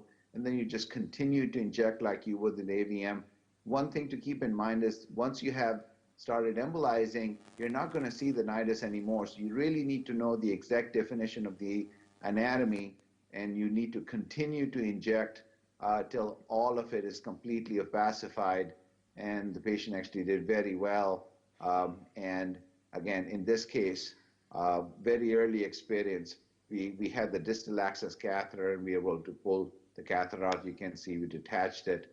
But there were a lot of lessons that we sort of learned with that technique, which we have been progressively employing. Here's a 29-year-old who came in with worst headache of his life. All we saw was this large feeding pedicle aneurysm, but there was no subarachnoid in this case. And this was treated through staged embolization, initially with coil occlusion of this feeding pedicle aneurysm, and then progressively embolization through both SCAs, both PICAs, multiple embolizations, till we were left with what was clearly well-described anatomy. There is the primary draining vein. These are the three tertiary draining veins. We could sort of understand what the exact anatomy was. And so then we brought the patient back for transvenous embolization. What we did was we placed a balloon into the basilar. There we have a septal balloon into the basilar to occlude both PCAs and SCAs. And here's the catheter going into the vein. Again, what you realize is that the lateral pontomesocephalic vein, paramedian veins, superior vermian vein, and these are collaterals that need to be sort of addressed. So what we did in this case was we actually created a coil mass into this large primary vein with NBCA with the jail catheter, which was distal to it, and then under venous pacing went ahead and completed the embolization, which you can see resulted in complete obliteration, and the patient actually did very well. Just to show what does the flow really mean, this was another complicated case. Is a woman who originally presented to me back in 2006, 2007, with a large left frontal opercular insular Spätzler Martin 5 AVM. And this is what the nidus looked like back in 2006 with multiple gamma knife and embolizations. This is all that's left. Now I'd like to stop here for a second to show you there is no direct arterial supply to this. So there's no direct MCA vessels, there are no direct ACA. They're all just collateral vessels which are reconstituting to supply this nidus, which is still filling. So this is a case where I originally was planning to do live, but there was this venous stenosis at the junction of Labbé with transverse sigmoid that I was unable to catheterize during one of the WLNC meetings. Our goal in that meeting was to put a balloon into the ACA and MCA stop flow, put a rebar catheter into the vein, and then do venous pacing. Our plan was to put a guide catheter into this Labbé and put a jailing catheter with rebar, another catheter for coils to create the pressure cooker, and then inject onyx through this to occlude the nidus. Well, that was our plan, but we were unsuccessful in venous catheterization. And so what we elected to do in this case was we're hoping to do flow arrest, arterial control, and venous control. And since we were unable to do this, we actually took her to the, because of the venous stenosis, we took her to the operating room for a hybrid approach, did a small craniotomy directly over Labbé, so not over the AVM, just so we could access it. And then we had an arterial catheter, similarly for balloon guides. There is the patient in the hybrid suite. You can see the C-arm there, a small craniotomy above the ear, arterial access from the femoral vein. And this is this large vein of Labbé, which is arterialized. You can see the red vein. And what we did was we dissected the vein free from adjacent structures. And this was a unique opportunity to actually measure flow. And this is what we're doing. This is a flow probe. And what we did was we measured how much flow is flowing through the AVM and then percutaneously injected catheters. So I want you to appreciate this, that the normal flow at a baseline was about 120 cc's a minute in this AVM. And what we did at that point then was we inflated our balloons into the ACA and MCA, and the flow dropped to 37 milliliters per minute, so about a third. And then once we had this in place, look at this, it went from 119 with pacing and balloon down to 2 milliliters per minute. So it's still anterograde, it's still flow. You can never completely stop flow, but there was a massive decline, and I think that really makes this procedure much, much, much safer. So this is the hybrid suite catheter. You can see the nidus, there's the vein, and what we did in this case is did a percutaneous direct stick and inserted the rebar catheter directly into the venous system, and you'll sort of see this in just a second. There's the vein, and I have just put my rebar catheter over a small wire. There it is, while I'm holding this with a forceps to hold this in place. And then what I do is I advance my catheter a little bit better. There you can see my forceps. I'm holding it in place, and I'm putting a clip on the vein so there's no flow, and I'm injecting now onyx, and literally it's about this quick. You can see there's a balloon in the ACA, balloon in the MCA. You can see middle meningeal branches that are opacifying this nidus as well, and you can see the onyx is going into all those collateral channels that we are talking about. And there is the sort of the clip that is in place. And then we deflate the balloon after we are really satisfied and do a formal angiogram. And this is the formal angiogram the next day, which shows complete obliteration of the nidus. So in the last couple of minutes, I'll show you one additional quick case, which is really the culmination of our technique. Again, this is a tactile AVM in a gentleman who underwent gamma knife radiosurgery and still had residual. Again, you sort of see the nidus is right at the midbrain junction. So we have a right femoral artery, right radial artery, internal jugular, and femoral vein access for all these different functions that are there. And you can see this is sort of this is the venous access, arterial and venous in the groin. And our goal is to create a sort of pressure cooker for onyx. And then we have a balloon in the ICA for PCOM flow, because you can see there's a very large PCOM, and then there's a balloon in the basilar for the basilar flow to arrest flow into this nidus. Now you could say, well, this may be sort of overkill in terms of flow control, but I think really it just significantly makes the procedure much, much, much safer.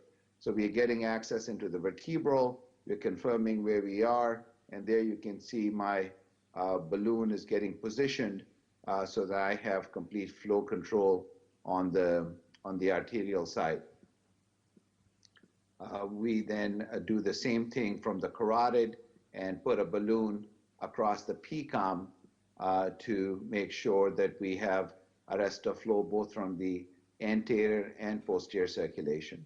And once we have both, then we get venous access. There you can see I'm getting venous access. And with these roadmaps, what we recognize is that when we're getting our catheter into the right vein and do an injection, we realize there are additional collateral channels which are there, which are being shared by other veins. So I think it becomes really important here, in this case, to have that reverse pressure cooker. There's the pacer going into place, and literally takes about 30 seconds to just push the wire. The wire goes directly into the right ventricle, and it's just hard to not get into the right place. There you can see the scepter coming into place on the carotid side, basilar, and with everything in place, then we go ahead and create a pressure cooker. There is the pressure cooker being made with the coils and a little bit of glue. We are ready. We have a jail catheter which is in place, and once we have that, we inflate the balloon in the ICA, inflate the balloon in the basilar. There you can see some more coils being placed, and once we are happy with that, then we start injecting the onyx And despite that, we still got some reflux out here, but you can see the intricate nature of the nidus, which is completely obliterated and results in complete occlusion of this AVM. So I think this is sort of progress, work in progress. The patient, again, in all these cases did really, really well. There you can see we're continuing to inject onyx till we are completely satisfied that the nidus is completely gone. What I would do to end here is that I think transvenous embolization, in my opinion, is best reserved for AVMs where contemporary solutions may remain higher risk. I think transvenous always starts with transarterial. It should be staged. I prefer complete pressure flow control. I think that makes the procedure safer. We do this under burst suppression to improve the ischemic tolerance of the brain. I like to have balloons in the arteries and pacing on the flow control side with pressure cooker there to really try to reduce that excess onyx getting out of the vein and plugging up unnecessary, unaffected veins. Thank you very much. Thank you, Adnan. Any questions? Any questions, guys, or?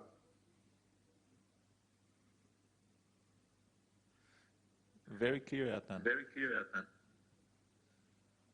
All right, well, it's 2 o'clock in the morning here. I think I will call it a night and hope you guys are not too hungover from last night's and have a good conference. Thank you very much. Thank you very much. Hello? Okay. Hello? Adnan. Yes, Michel? Yes, we online. Could you hear us? Yes, we can hear you. Yes. First of all, Adnan, thank you. He's off now. Okay. Thank you for the great presentation, and have a good night, 2 a.m. Okay, I hope our colleagues really enjoyed your experience, and it's very important to have the experience from different places in the world. And now we finished injection from Apollo. We placed the sonic to another branch. There is no AVM, it's look like normal brain. And we will do AP from the ICA first. Yes, there is no AVM. We will see the lateral. We already did the lateral control. This is super selective. This is lateral. This is feeder. We think that it's filling the AVM, but not. And I will do lateral for you. Second. And then we will check the extracranial. If there is no problem, we will finish the case. And the feeder stayed in the front polar artery. We get the squid retrogradely, and it's stuck on the tip of the sonic in the frontal polar. And during the retrieval of the sonic, it was a little bit stacking. No problem. We took out. And this is sonic in the MCA. We also will take out. And then we will do common carotid injection. Just a second. This is common carotid.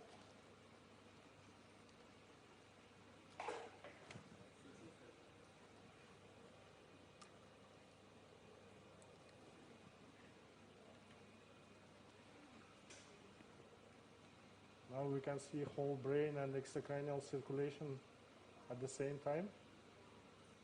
The feeder coming from the extracranial circulation now shrink. There is no supply from extracranial, and we can check from the intracranial also. 80 for the common carotid. Okay, let's check.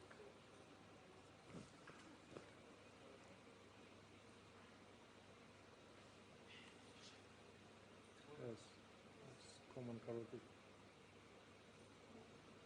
And there is no AVM anymore. If you agree, I will stop the procedure. Any questions? Agreed. Okay. You, during the Adnan's presentation, you did a quite massive penetration, by the way, you know, in the last injections. Yes. So, I did especially very quickly. the end of the procedure, there was a good penetration. So. Okay, I will show you the microcatheter injection from the ACA and the catheter stacking. You see, this is a sonic tip from the bifurcation nearly 1 centimeter to the frontal side. There is a tip of the sonic, if you see.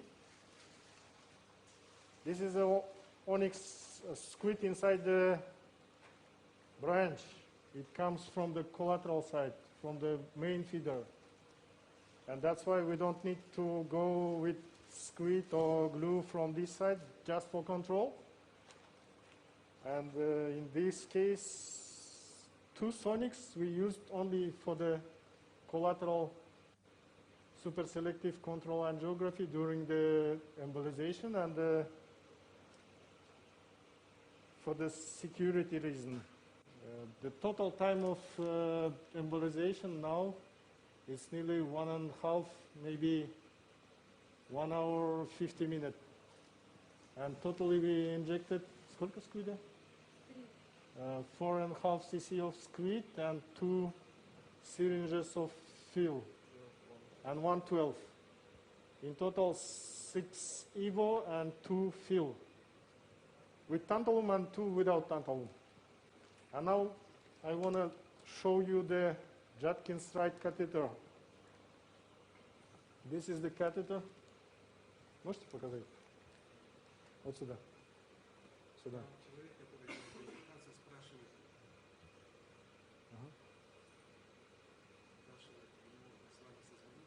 Trying to show the catheter. Yes, Adnan is still at the computer, and if it's possible, could you put him online? I want to say him good night. This is Judkins right. Usually it looks like this, and by the hand we do it like this, and little bit straightened, only by hands, and now it's a multi-purpose catheter. Yes, it's 8 French, coronary, very stiff and very stable. Okay, we're waiting for Adnan.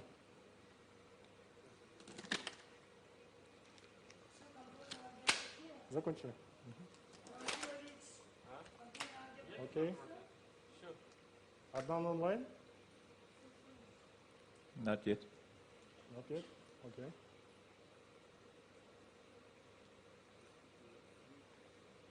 Okay, now calling.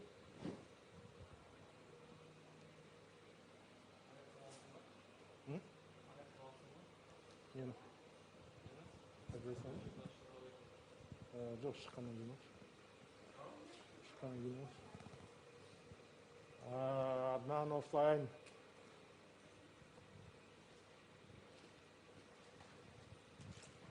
Okay. Okay, thank you, Adnan. Maybe there is a problem with connection. I will join the conference room. Maybe Adnan can call in next 5 minutes. I will be in conference room. Thank you for your attention. Now we continue presentations. Thank you.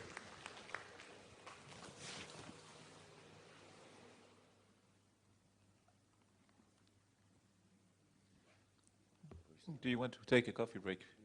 The 5 minutes till Minsil gets here.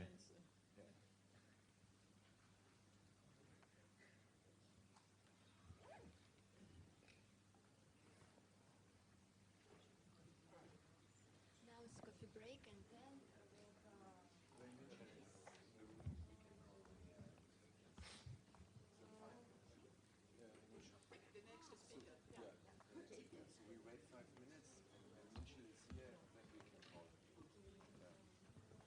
Adnan, when we will come back? No, it's finished. It's finished. Actually, I would say it's finished. Yeah.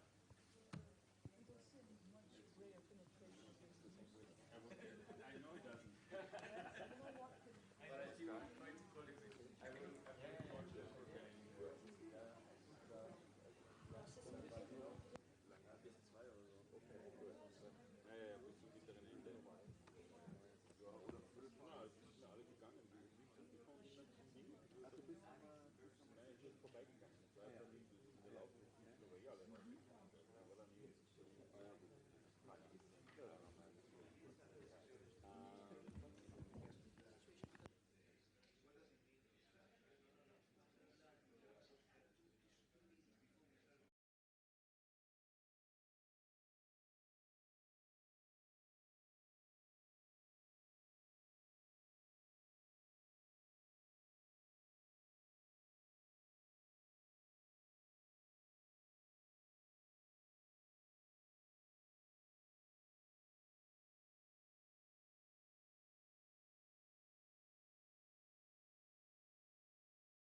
Okay. There's another start, but you need to push, obviously. Okay.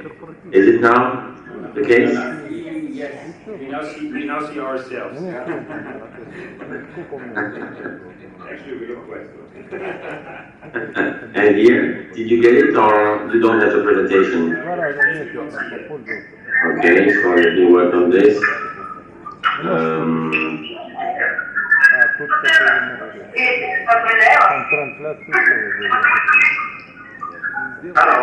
Yeah, looks perfect. That's better? Yes, yes, now it's better. Okay, and now you just have the slides?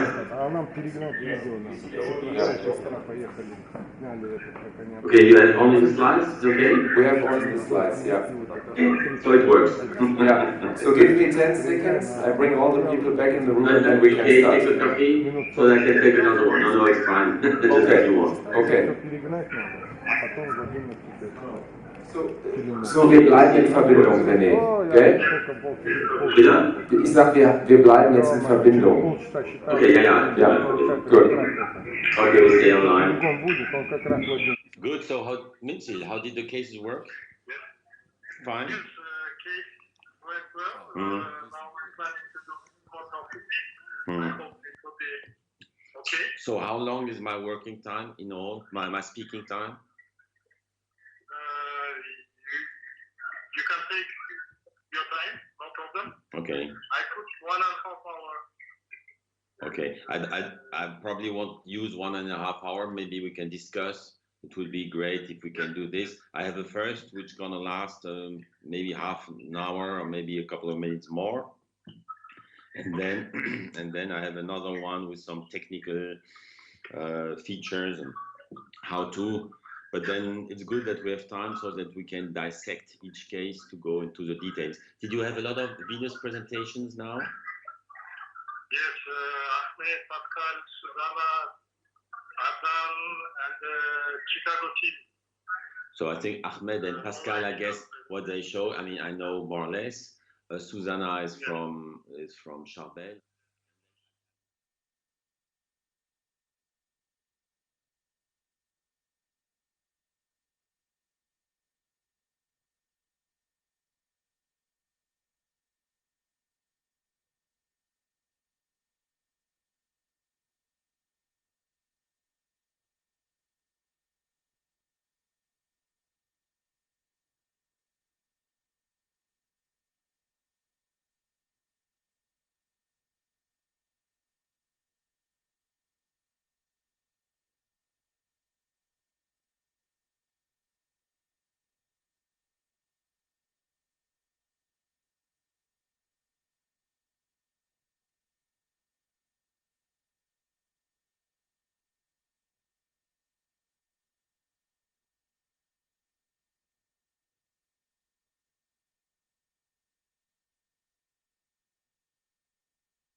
and very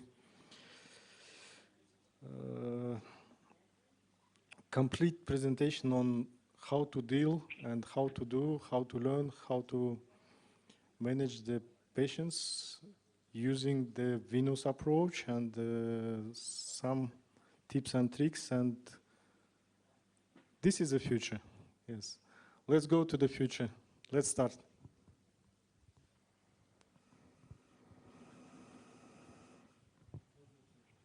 Good morning, Almaty. Good morning, everybody.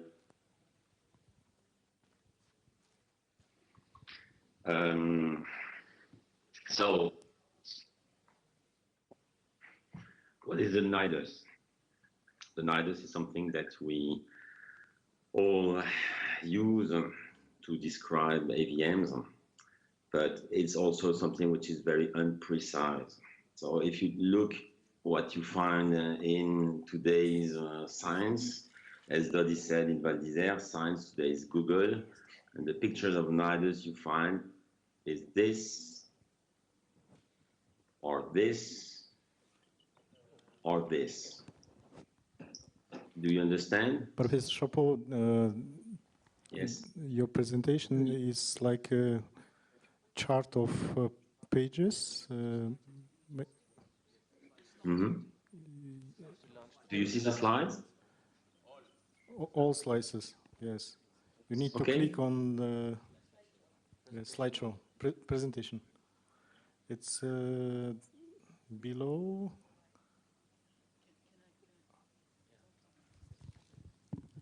Salut René, c'est Susanna. Il faut que tu lances la présentation en fait en bas. Tu sais, là on a un diaporama là.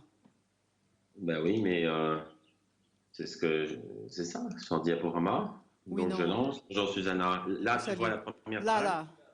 Non, j'ai toujours encore un petit carré, mais ça devait venir. Je vais partager à nouveau, mais normalement j'avais partagé ici. Share slides. Do you have a dual screen setup? Do you have two screens? Yeah. Now you have view. Do you have two screens at home? It's probably that you have two screens, and that is the reason why we see the open slide view while you see the presentation.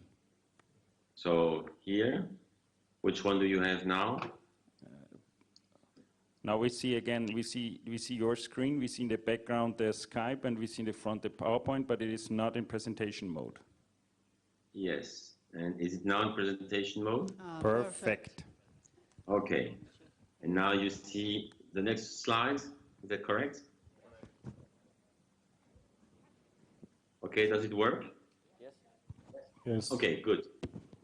So going back to the picture of a nidus. This is the usual picture of a nidus that you can see with some red things and some blue things. Okay? Can you see the slides? Can you see this one too? I change slide. Yes. Yes. And here also. And all the pictures are the same, where you have something. Can you see the mouse moving on the screen? Yes. Okay, so here you have the vein, obviously. Here you have some arteries, but in the middle, the AVM itself, you have a lot of nothing. You see that these are supposed to be vessels, and the color is pink or violet, which show that there is no understanding of what's going on. Same thing here. And this is the picture that is used because the key point of the AVM is not understood. And same thing here. You see one vessel changes color. This one is here red. Now here it's blue. Same thing, this one is here red. Here it's blue.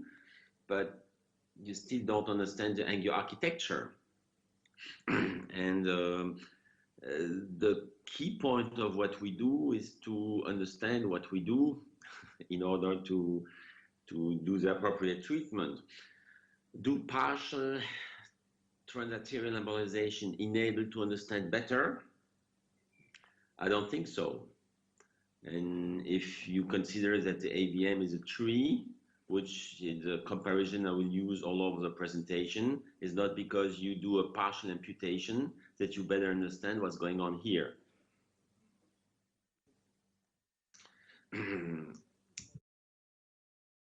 How to understand it better?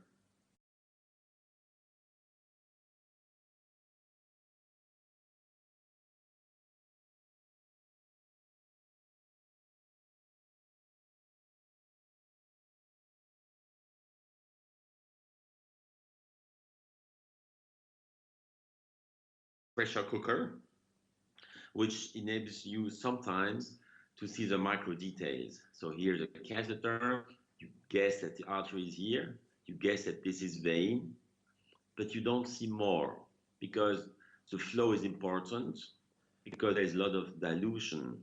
So you cannot understand anything. And usually when you look at this picture, the comment is to say this is a macro fistula, or you can say it's a fistula, but AVMs are made only of fistula. So it makes no sense to say you have a fistula in an AVM. So it would mean it's rather a larger fistula.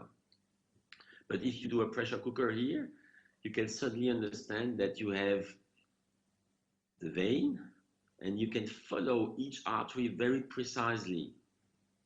You can really follow each artery, and if you make a drawing out of this, you see here these loops, it's these loops here, these loops here of the artery are those loops here, and all those arteries arrive to the vein.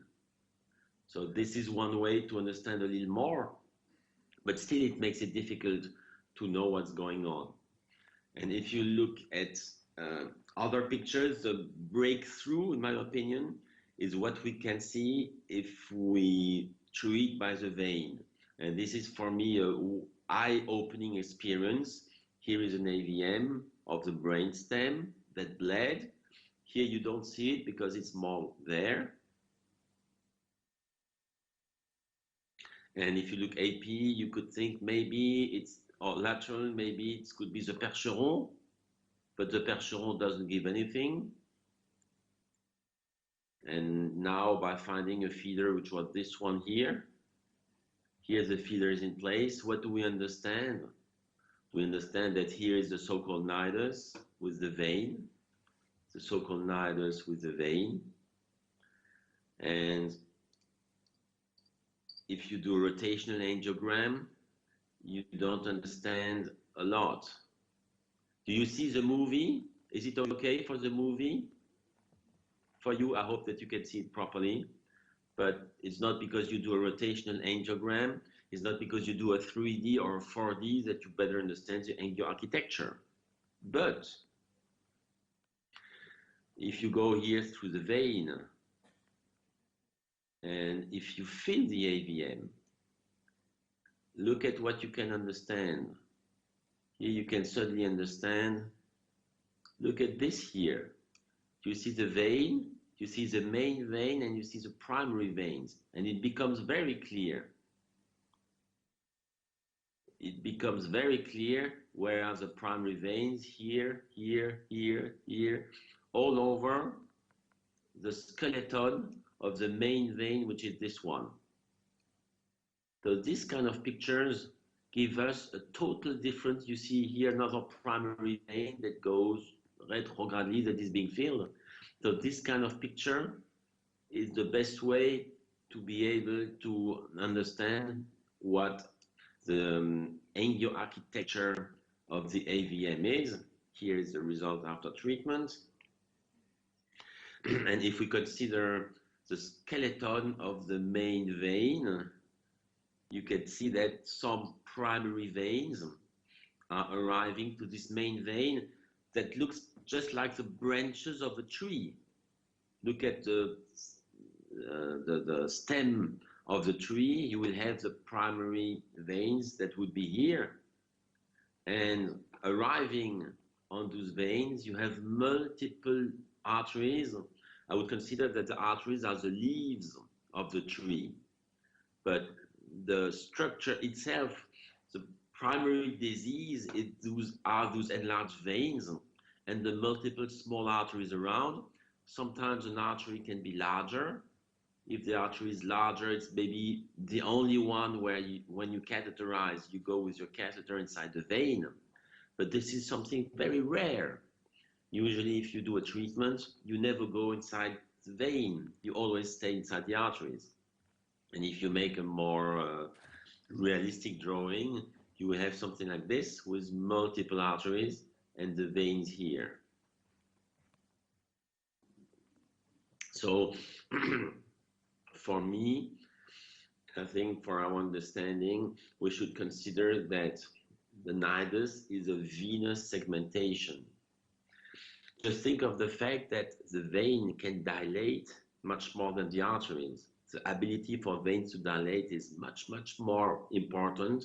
This is why the nidus is made of those dilated veins with the little arteries around. So venous segmentation of the AVM are primary veins draining into the main vein. And those veins realize a network of veins coming together, joining inside the main one. Here is another example. We have the movie going on. It's a catheter in a Vernian AVM, and I start to inject retrogradely. And maybe I can do it a bit faster. You will see how from the main vein you go retrogradely inside all of the small veins. So of course it's not easy to recognize each of them, because if the main vein is here, all are superimposed, but still you have the all-over feature of that tree with the primary veins draining inside. If you look now into the different type of AVMs, there are of course a lot of variations, and for me those variations are similar to the variations you can see for trees. So you may have multiple primary veins draining at the same level. This would be this AVM here. Here is the main vein, and this vein, this vein, this vein arrive here at this junction. So we could consider that it's just like this tree with this stem, and here are all the primary veins joining together at the same level. This is one type. Another type is that you have primary veins draining along the course of the main vein. And this would be this kind, where along the course of the main vein, you have primary veins everywhere. The Vernian AVM we just saw was a kind of example where you have this feature. Maybe we can look at this example. This young patient, for some years ago, now he's got a bit older, has this very large vein which runs everywhere. Top of the vein is there. Here's the very origin, and he has been embolized numerous times. He has been embolized 15, 20 times, always arterial embolization, where the vein was never hit, and we're running behind the problem all the time. So this is the posterior circulation. Here is the meningeal circulation giving the origin of the vein. So the first treatment, this was 5 years ago, I went into that vein. Usually you can easily access through meningeal circulation, but here was operated already, so you have a first filter before you can get to the AVM itself. So no way to access through the meningeal arteries.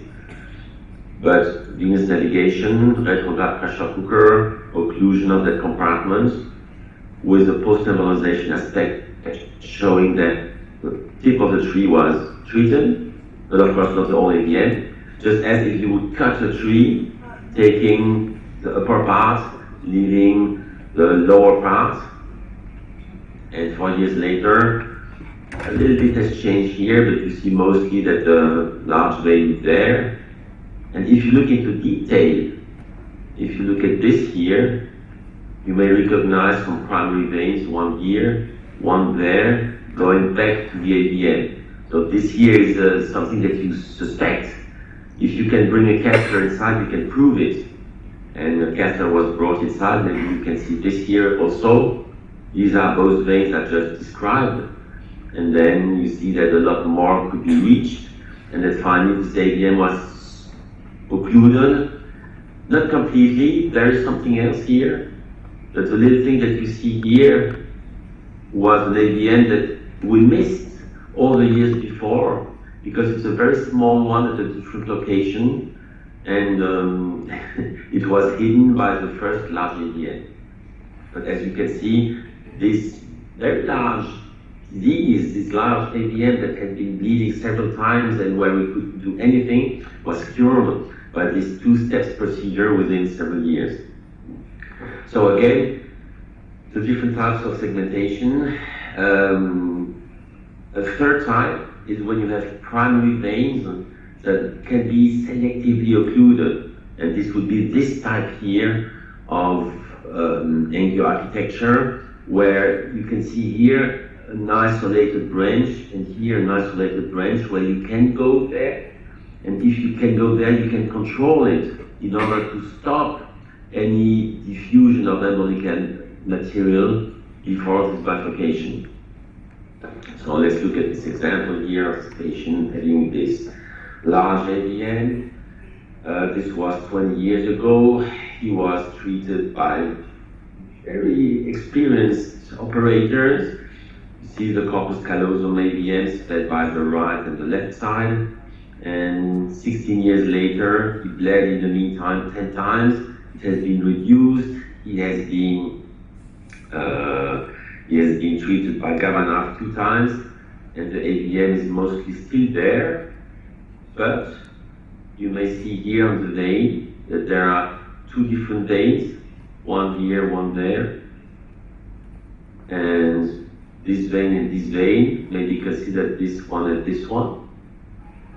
So that after a couple of transarterial embolization, it was possible to get inside one vein, control it with coils and glue to avoid any reflux beyond this point.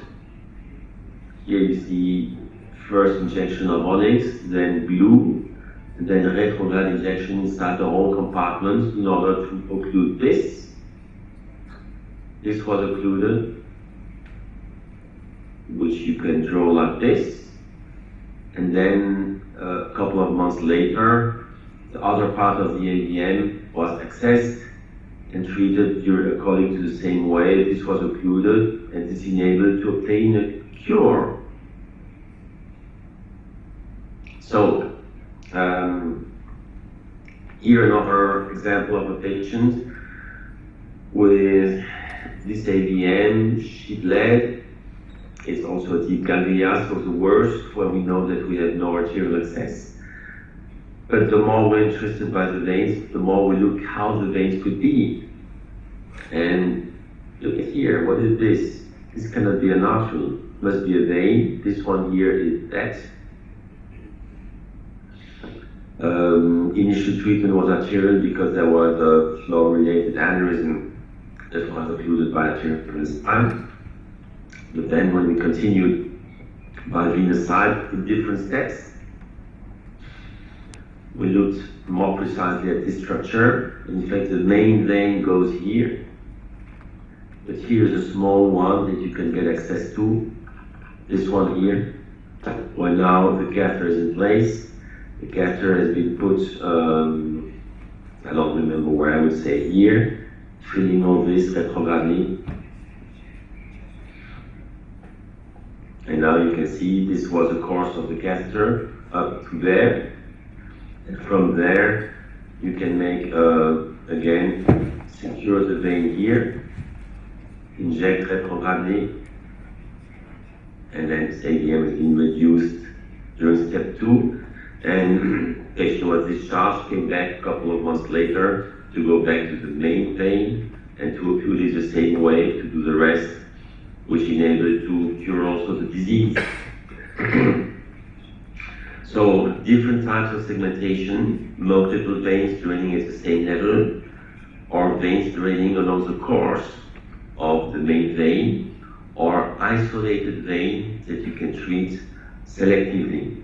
And of course, as usual, when you try to make differentiations, you realize that there are some mixed types. And this would be an example of that patient here. She bled from her AVM 20 years ago. I think it's her, yes, it's her. She bled from her AVM 20 years ago. And she re-bled, I think last July, as you can see here, with deficit. She's nurse in neurosurgery. She knows exactly. Her husband is also neurosurgeon doing endovascular. And here's her AVM from the anterior circulation and posterior. anterior circulation, and posterior. And as usually, you cannot analyze properly the AVM if you just look at one vessel, because those are different compartments. This is a little bit seen here, but these are two different parts. So in fact, you have to mix the pictures. And here are carotid and posterior circulation combined. Here is the whole AVM. And what you see, not so much. You see that there are difficult feeders. You can guess that there are some veins. We must look inside the late phase of the angiogram, the phase that is never shown when there is a presentation on AVM, because we all focus on arteries, which is the usual way to treat. And here you may see this. You may see isolated veins. And if you look more into details, this is the main vein with the first primary vein here, a second primary vein here, and a third one here, another one here, and there.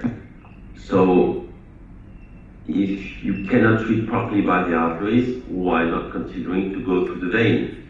Same thing here, main with the first primary, second, third, fourth, and fifth. So this is a drawing I did initially. It was mainly true, at least for the three first ones. He is not completely correct because we don't really have the tools to analyze, but it turned out to be more or less quite correct. So, of course, you can do some material. There was a natural aneurysm here. You see that there's a natural pressure cooker. Some coils are placed. If you do strong arterial embolization here, there is absolutely no doubt that you're going to kill a lot of brain. And doing pressure cooking is a way to inject even more, so you're even more efficient, but you certainly increase the risk of arterial ischemia. So the problem is not only how to treat, but how to treat without creating damages. And this is why I chose to use coils, to do not too much, in order to avoid to destroy the whole thalamus. But I went, in addition to this proximal arterial occlusion via the vein. So first procedure with two catheters. Both catheters are here, 1 and 2. And pressure cooking, retrograde injection. The first part is done. And then the second treatment, this was treated. Via the first vein, we could get the number 3 also.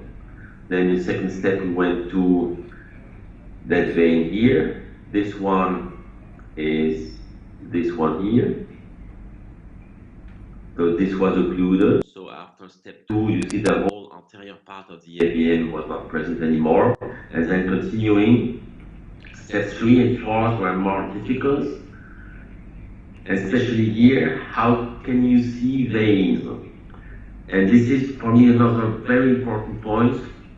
3D may help. A rotational angiogram is the most important. I tried a lot to do 4Ds, and I never, until now, could find a practical point that was shown to me as giving the answer, to show something that we don't understand on 4D. So I guess it's important, but I still don't know exactly what it brings to us. And here, the most important is to look at the MPRs, the multiplanar reconstructions, where you have a straight sinus, again, the main draining vein. But if I scroll, you may see that one vein is here, and one vein is there. One vein here, one vein there. So the goal is not to take the largest vein, so the smallest vein, this one. And once you understand this on the MPRs, then you need to do it to find a working projection on the angiogram that shows it. And here we are. Here is the main outflow vein. Here's a little smaller one. And what looks quite easy here was not easy at all. If you bring the catheter through the vein, it goes to the outer curve. It always went here. And to get inside this vein was more time consuming than the images here enable you to suspect. So one catheter was in the main vein, but at some point it was possible to bring a catheter in the smaller one, this one, and then sheathing technique, second catheter, retrograde pressure cooking. This is the injection in this compartment. I accelerate a little bit. And you see that that large structure now is being filled. It looks like artery because it's pulsating, but I never was able to go inside the artery. You can believe me, I really tried to find it by the arterial side, could not get. And here we could occlude this and continue less good because she's got quite important thalamus edema that she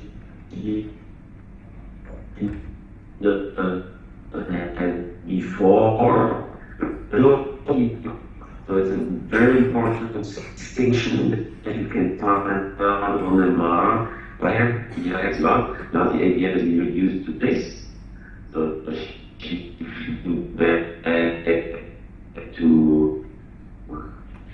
Japan, and when she came back, this is the vein success, the vein injection. They show you only the normal, not the one you want to access. So you cannot do a visual map and then access to the vein with occlusion.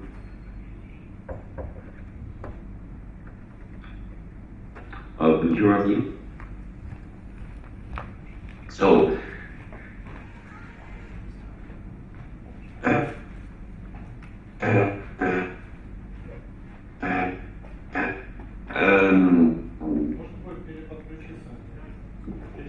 we talked that and like this, yes. Maybe we will call again because the signal is now weak and the voice is interrupting. Okay, I will try to call you back. Yes.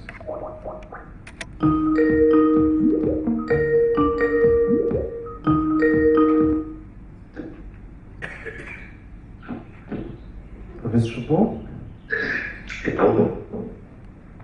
Now we can continue. Yeah. Yes. I think some problem with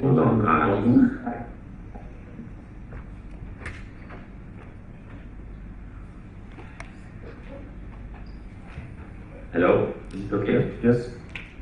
Okay. Maybe we will take out our video and just leave the presentation. Okay, yeah, sure.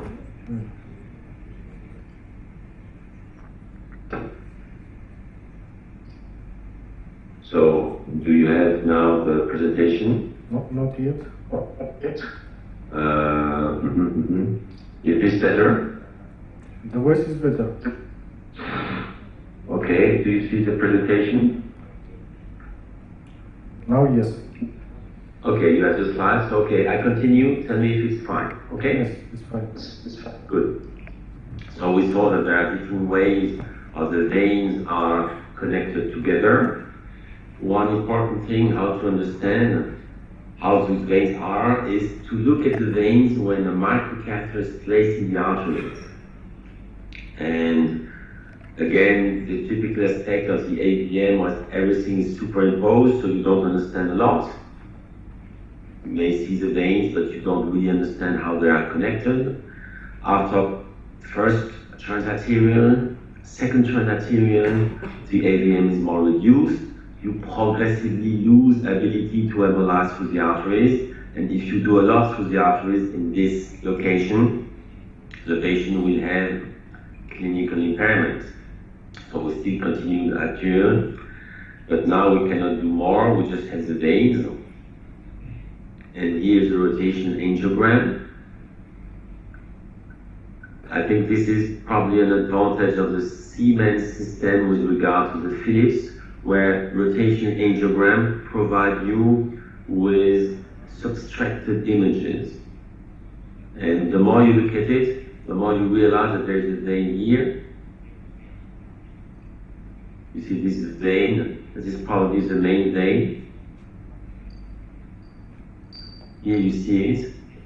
So the idea is to say we're going to take the main vein, go inside the AVM and cure the patient.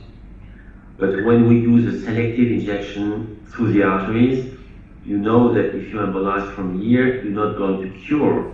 How likely is it that you get all those points without destroying the brain here? Probably the chances of getting arterial ischemia are quite high. But if you look also at the vein, in the meantime, a catheter has been placed in the vein. Here is the catheter in the vein.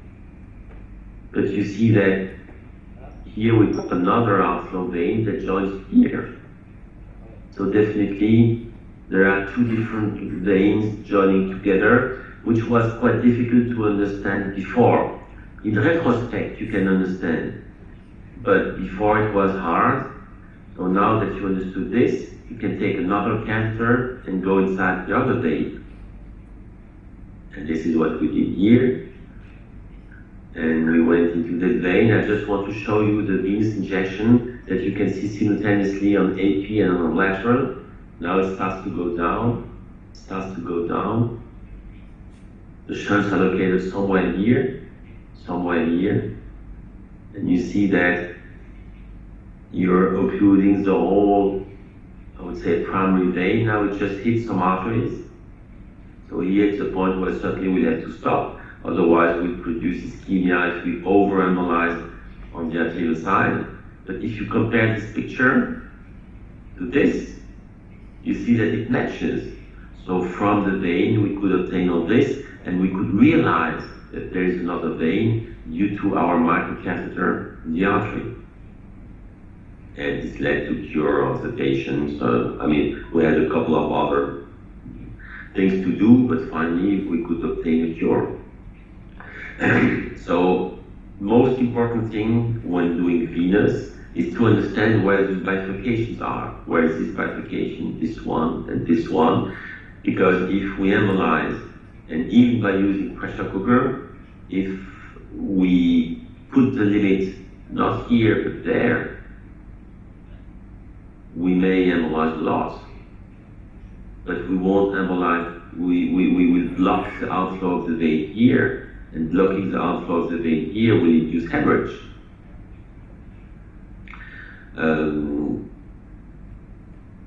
So the theory should be that we embolize from here, blocking the vein at this level there, but not passing this, so that we can treat this, but keep the other vein patent. Here another example of the DVM after 2 transarterial embolizations. You see that most of it has been reduced, and again, I mean, the first embolization, transvenous, has been focusing on small AVMs, where through the vein it was possible to get the whole AVM. But look at this. How high are the chances to get all shunts via the veins? Maybe you can, maybe you cannot. But if you cannot, the consequence will be clear. The patient will bleed with a massive bleeding. So we cannot gamble. There are too many shunts to be occluded by one vein, and we should first try to reduce as much as possible. And of course now it's this is arterial circulation, posterior circulation, first before embolization and after embolization, and now this is a vein that remains with the part located deeply, not easy to embolize from the arteries, but with a good vein. So here is the arterial connection, the arterial injection, and we can see, what do we see exactly? Where is the vein? The vein is probably here. But it's not the only vein. I scroll through the pictures. You have something else here.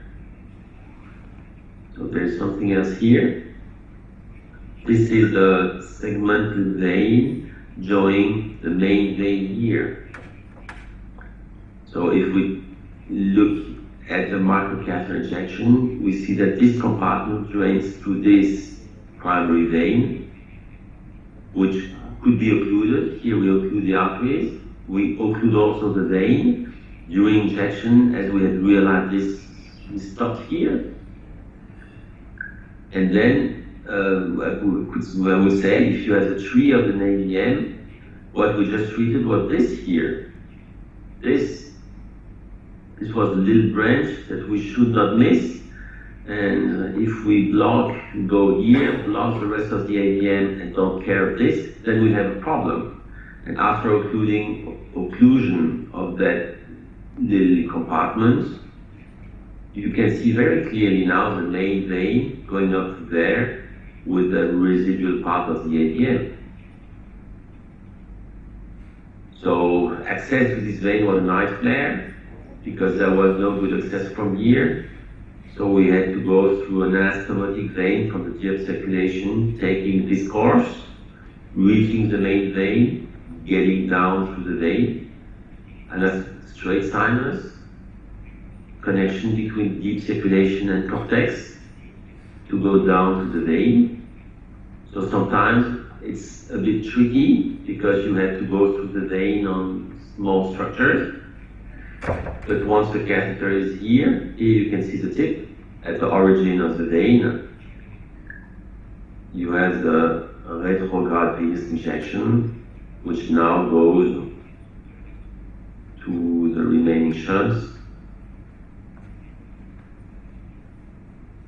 So you may see that the microcatheter is here, getting all around, and then there. Now we just injected, and after this, you can see that the patient is cured.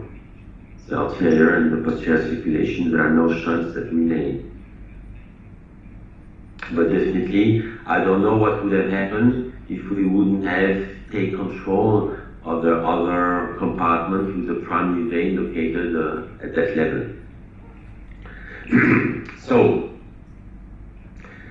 now that we've been focusing on the different types of primary segmentation, let's look at the main outflow vein.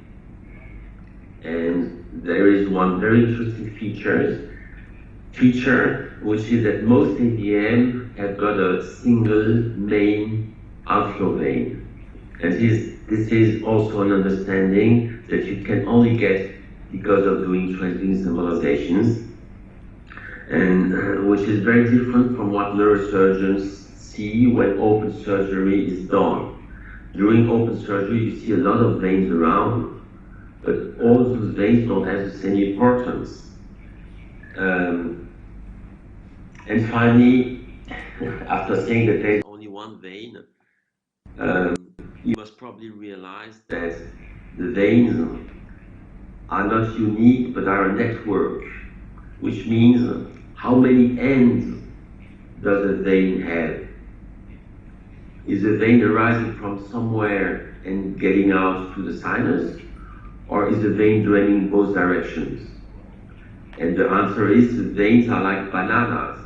They have two ends.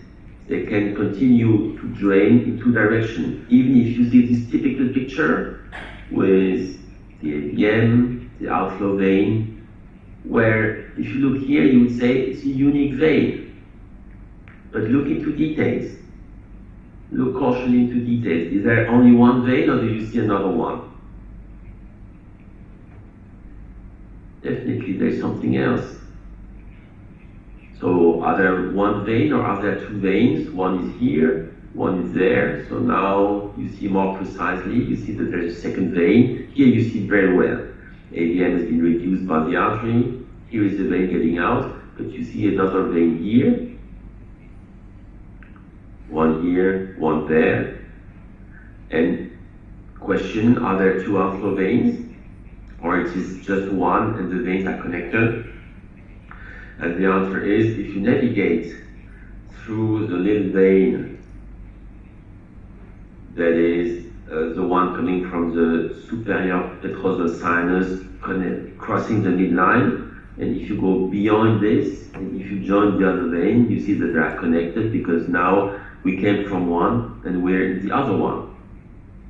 So this is the same one, and finally this one is connected to this one. So to cure the AVN, we have to trap this vein, trap this one, leaving a catheter inside. So we've been trapping, here are the primary veins, draining into here, and I could go back. Here are the primary veins, draining here, which goes to the internal circulation, to the deep circulation, and to the contralateral superior sinus. So to occlude this, we need to trap here, trap there, keeping a catheter inside, 1 or 2, same thing here, trap there, keeping 1 or 2 catheters here, and then if you inject retrogradely, you have the compartments.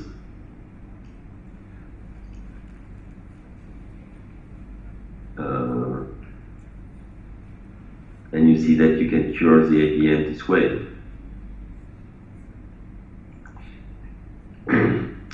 So again, most AVNs have only one single main vein, but the outflow vein does not need to have a single direction for the outflow. It can go into both directions.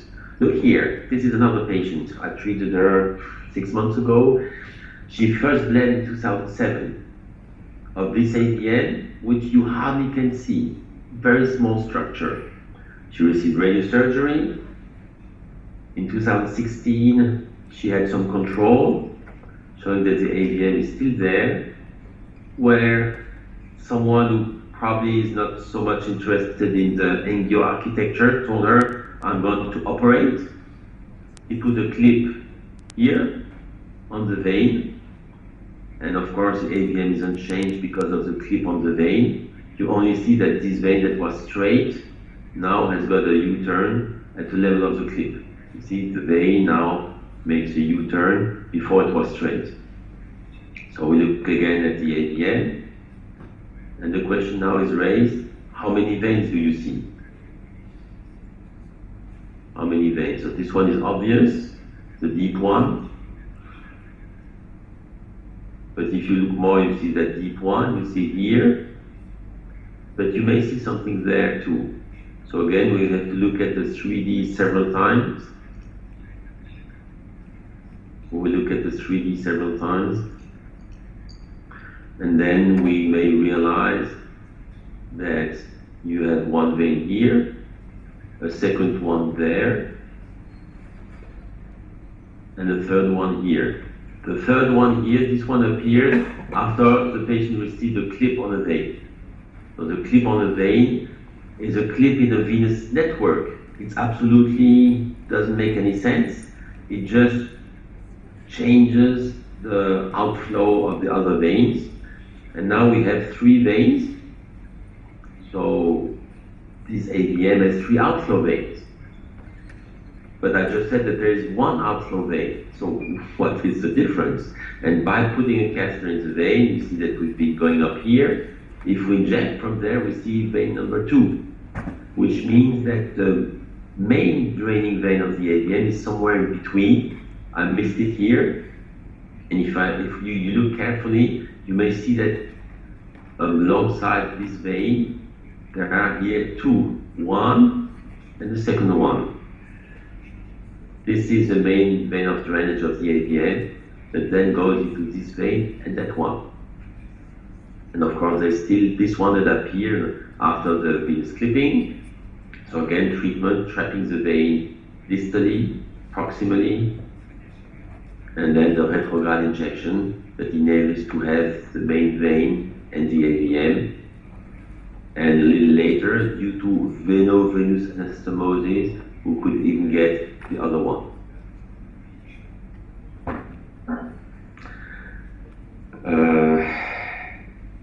Here another example where we have several patients with a tactile AVN, I think 5 or 6, with exactly the same feature, where when you look, you see that there are two veins. One vein here, one vein there.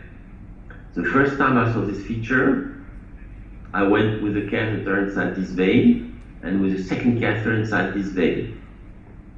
One catheter here, one catheter there, and then I injected a coil, and I realized that the coil occluded the junction between two veins. And then I understood that I did not understand the AVM properly before, because those veins are connected. Another example, same situation, one vein here, one vein there, that you see better, one vein here, one vein there. So it looks like two veins, but in fact the primary vein is a little thing that is here, where I could get to see from here, you go at the very origin of this primary vein, and then you can occlude this and get the AVN. So very often, one main vein, but then that can drain into both directions, or that fills a vein that goes into different directions. And this main vein is better to be understood after serial arterial embolization. This is something which we see very often.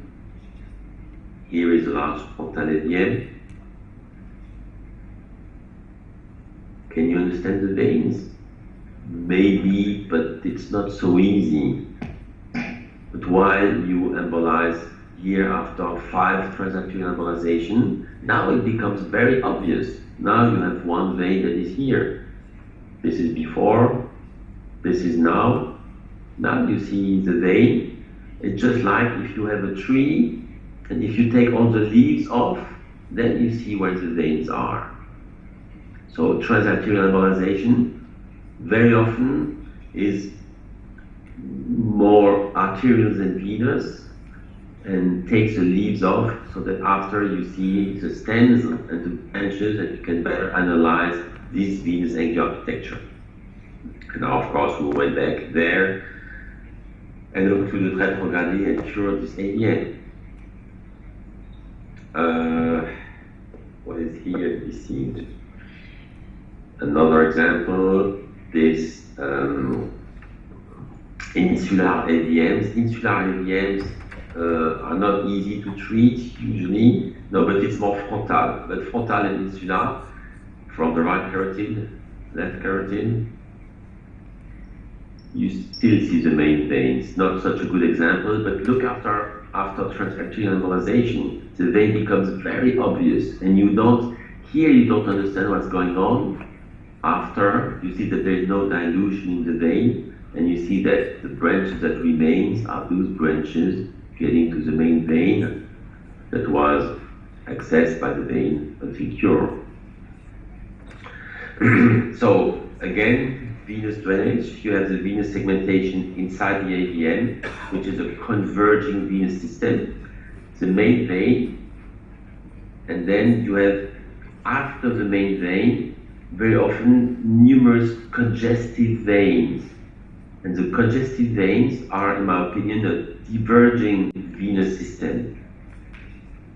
So converging venous system, main vein, and diverging venous system. Look here, this AVN.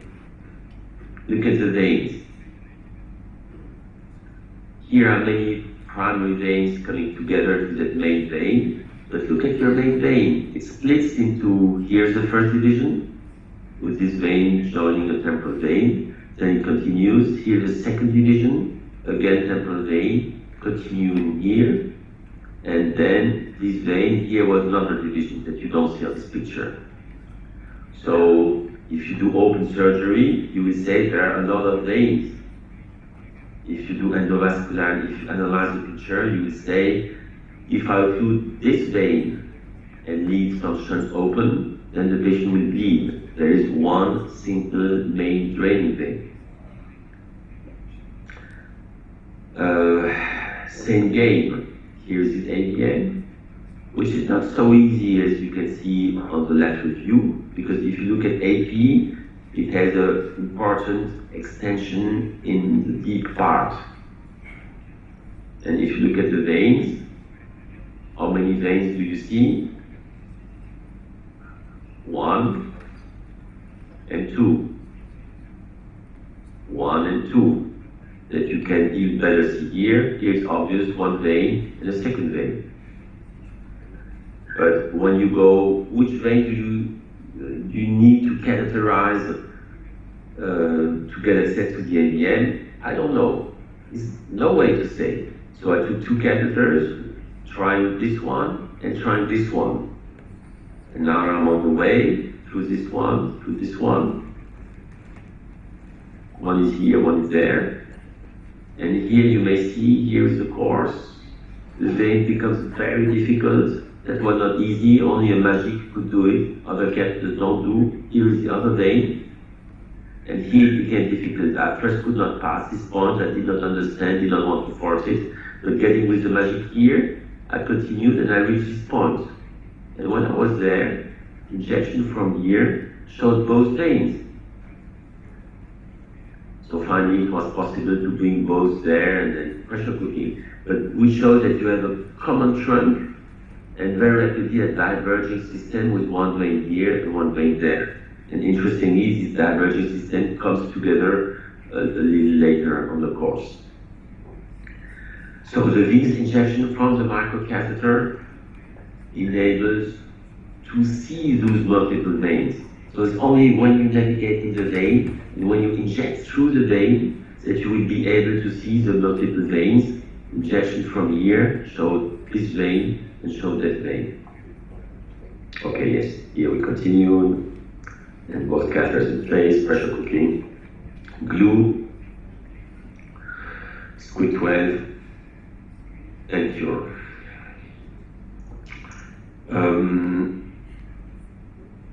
If transarterial embolization is achieved, you can reduce this venous congestion. And I'm more or less sure that many of those patients have strong headaches, and by doing the serial transarterial embolization, you see that rapidly they have less headaches and the venous congestion is reducing. Look at that AVM.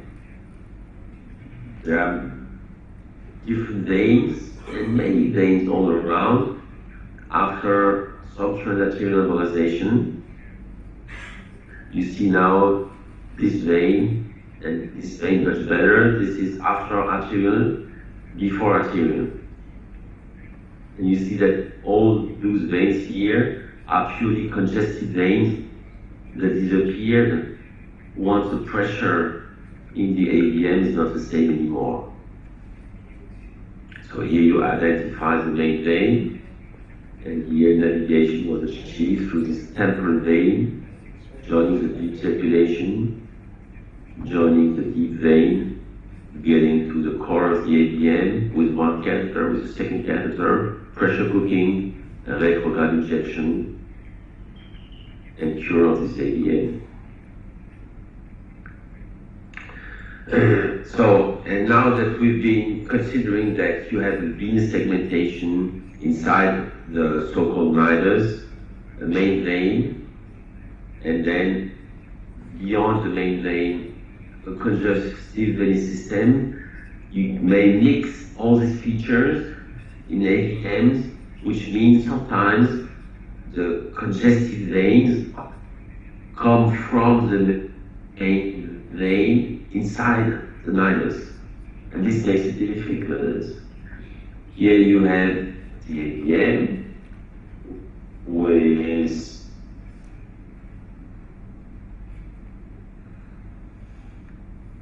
the veins at the straight lines of the thing.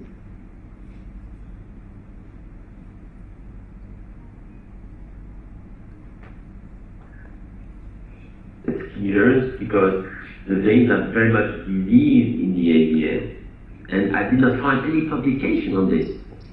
Nobody is interested in looking at the veins in AVM. We always describe which feelers we have. Is it a feeler from the MCA, from the ACA? But how pathologic the venous outflow can be is very impressive. And the more you go through the veins, the more you realize that your usual ways are blocked. And this can only be the consequence of the AVM. And I think, this is my opinion, that the AVMs decompensate the day when the last common trunks outflow veins are not existing anymore. So here the main veins are not present, occlusion of straight sinus, of suprasagittal, numerous outflow veins, one here, second one there, third one here, the fourth one, and the fifth one.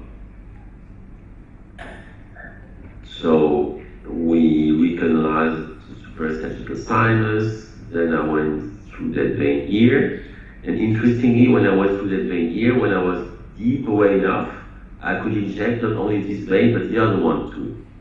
So this is not an isolated vein, it's a congestive vein arising from this one, but with a very early arising, from inside the venous segmentation. Okay, now we're in place. Here is, yes, that injection. I think I had to be a bit more inside to be able to see the other vein.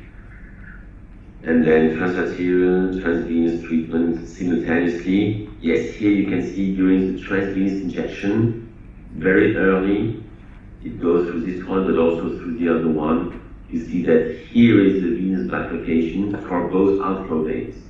And this bifurcation is indeed very proximal on the course of the vein. Okay, and then progressively extension to the other veins, including to the deep one. So in this patient, my presumption is that, my presumption is that I go back to what we had before, that this vein here is connected directly to this vein. Both are joined. This is why when I injected through this one, I rapidly arrived into this one too. And these are not different veins, it's just the same one getting to the other side. And finally, the cure of the AVN. So yes, this is a drawing. You see that this is in fact only one vein which has an outflow to the suprasagittal and an outflow to the internal cerebral vein.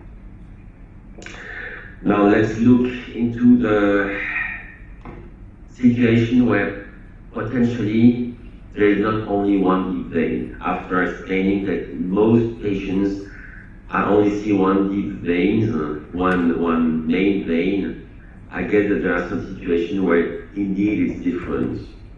And this is a patient with a neirovascular IBM, quite large. She did not bleed, but she has seizures, she does not control well. We considered whether we could treat or not.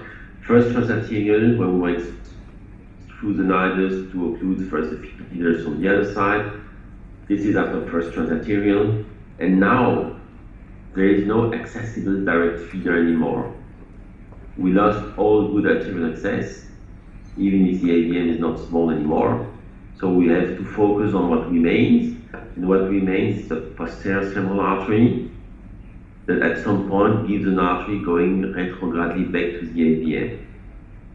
And if we look this into detail, from the posterior cerebral artery, we see numerous anastomoses, 1, 2, 3, 4, 5, 6, 7, 8, 9 anastomoses getting to the artery, which is probably a temporal branch, which is now filled retrogradely getting to the AVM.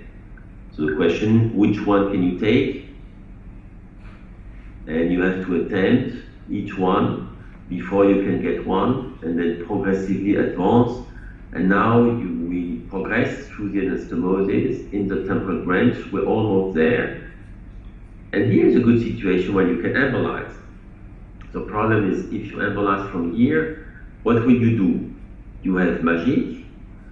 You can do a prolonged injection with diluted glue, but what do you control?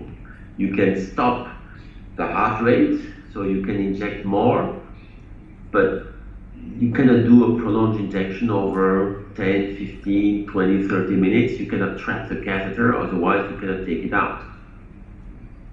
And if you look at the veins, you realize that all the veins that you see here are temporal veins. Those are only temporal veins. And if you look at the AVM, and the different type of veins there are. You've got a frontal vein getting to suprasagittal sinus. You have here a deep vein getting to straight sinus, and you've got a group of 3 temporal veins all joining together. So here the idea is to say we are in the main feeder for the temporal compartment. Instead of doing only arterial embolization, we should do a sandwich injection, both arterial and venous. So here it looks a bit complicated. It's not so much. This is the catheter in the artery, from the PCA back to the temporal artery. Then you have a first and a second transvenous catheter getting to the temporal veins, and here a balloon to be able to go there because it was not easy to go there. And finally, you're navigating up the temporal vein. You're navigating up the temporal vein. So here you think I'm almost about to embolize. And if you do an injection here a bit stronger, you see that you open a connection to the frontal vein. You see this one here is this one. This is a temporal vein, this is this temporal vein, but this is a frontal vein. So we just see that this is a connection, veno-venous connection between those 2 veins, but here is a lot of wash out. The vein here is much larger than this one.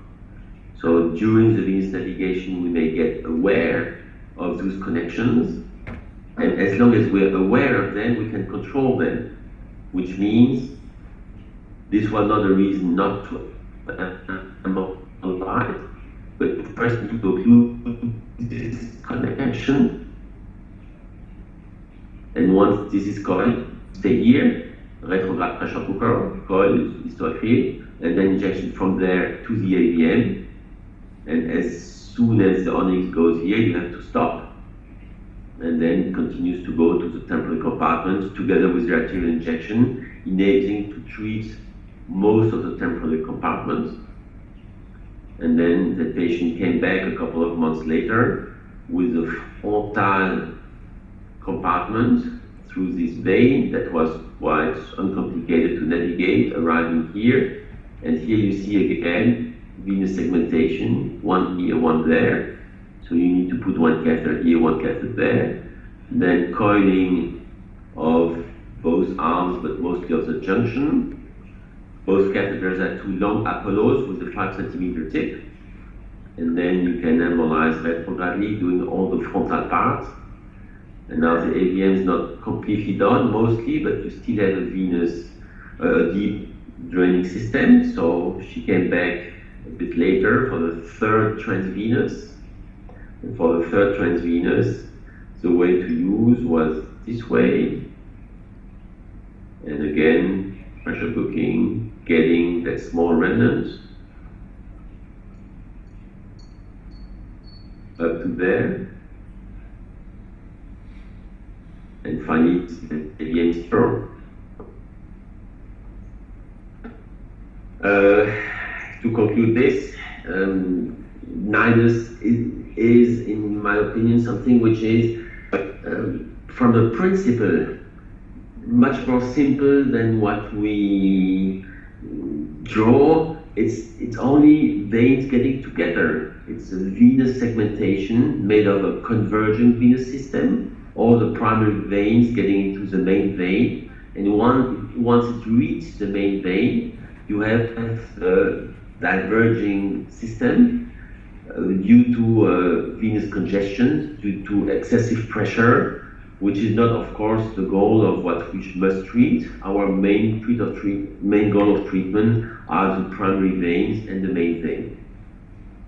Having said this, venous embolization is, of course, great because it enables to cure the AVM that otherwise you cannot treat. It does not mean that it's more easy. It means that you have to take required time to establish hypothesis how it can be, and then following the hypothesis you can proceed for the treatment. Thank you.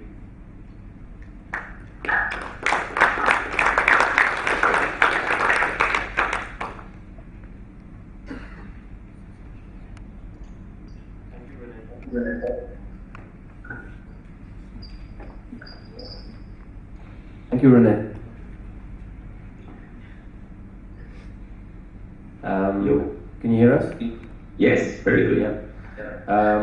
I think, speaking for everybody, I think it's really a genius way of understanding the AVMs, the way you've managed to also to bring the concepts down to simple concepts that everybody can understand. So I think everybody has to thank you for the way you're making the science go forward in this difficult disease.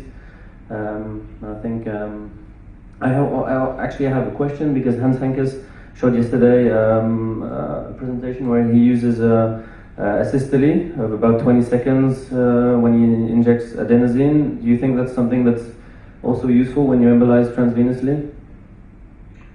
I think you need many tools, and the more tools you have in your toolbox, the better you can control the system. So it's a good idea, and it's something to be used. Maybe there is one important difference in using all embolic agents that are based on ethynyl vinyl alcohol, that you are not in a hurry to embolize, and you don't speak of 10 seconds or 30 seconds or 1 minute, but your embolization is done usually within 5, 10, 15 minutes. And this makes it quite an important difference. I did not mention all the technical features, I just focused on the principles of what we do. I did not mention the fact that the control in venous navigation is much lower than in arterial navigation. There is no roadmap. The roadmap is only the late phase of the arterial injection that is not good.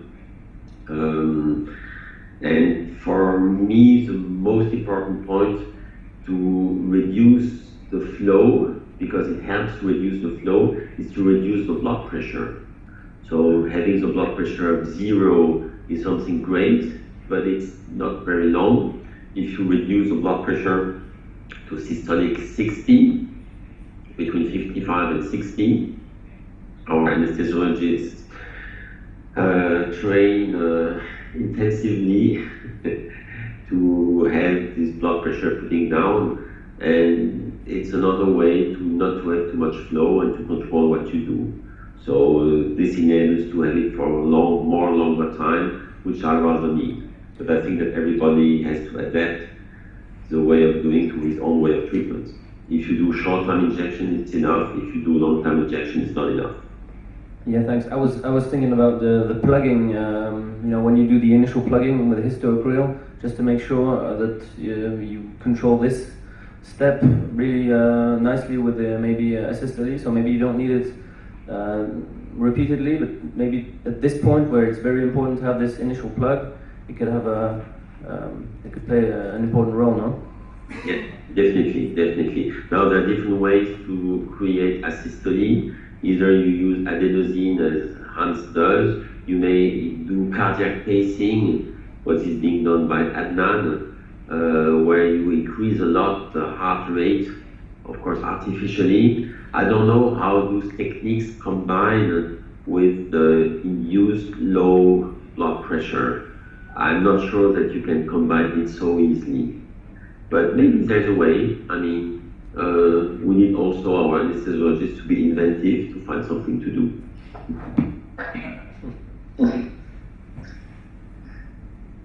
I'm not sure how the program goes. Does anybody have a question or a comment to René? Yeah. René, you show some cases where you do the venous approach in staging procedures. We just have two, I think, a couple of cases of those kind of patients. And although they don't bother Charbel, they kind of anguish me, and I wonder if you have any complications from these staged procedures, if there is any chance that you make a mistake about the compartment or the vein that you're treating and that you are leaving to treat later. So it's, yes, Susanna, that's a very important question, because I think that transvenous through a small AVM in a deep vein vein where there is no actual access was the opening of the access of transvenous. And then progressively we enlarge our way to treat. And I'm very much afraid that if you have a large AVM, to occlude it all in one step. I know that this is what you and Charbel tend to do, but I'm afraid because the paradox in venous embolization is that you occlude the vein, you better reach the AVM, but you must be 100% sure that you get all shunts. And how to be sure? And the larger the AVM is, the more it's difficult to be sure that you will have 100% and not 99% of the AVM. So if you stage, you must indeed find ways to understand the veins, how they segment. But today it has become for me exactly the opposite. Means the fact to leave a vein open is for me the best way to feel secure that the AVM will not bleed. So in the meantime, I stage more and more the procedures, but because I treat also each AVM by transvenous at some point. I mean, there are maybe 10 or 15% of AVMs that are not transvenous today, but all are transarterial, more or less, except the one where it's just deep and you cannot do anything good. And then I try to stage as much as possible. You reduce it, and the hemorrhagic risk related to this is let me think, if by staging I had a hemorrhagic complication. I don't think so. My hemorrhagic complications are in the single step where it's difficult to reach everything. I prepared something else because Vinci asked me to do something else, but maybe we're going to be a bit short in time, so I don't want to overexpose the presentations. Professor Chapeau? Yes. Manjul, we are waiting for your second and third presentation, no problem. Okay. Okay, so I will make it shorter, but this will induce this point that Susanna just mentioned. Indeed, I think that this enables to give access to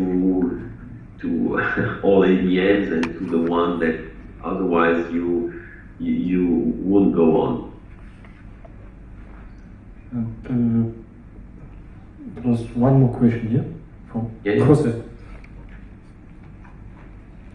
René, just a brief question. When we used to do transarterial embolizations, we used to focus on the artery-to-arterial junction more than to the venous side of the malformation. This was at least the early experience with transarterial.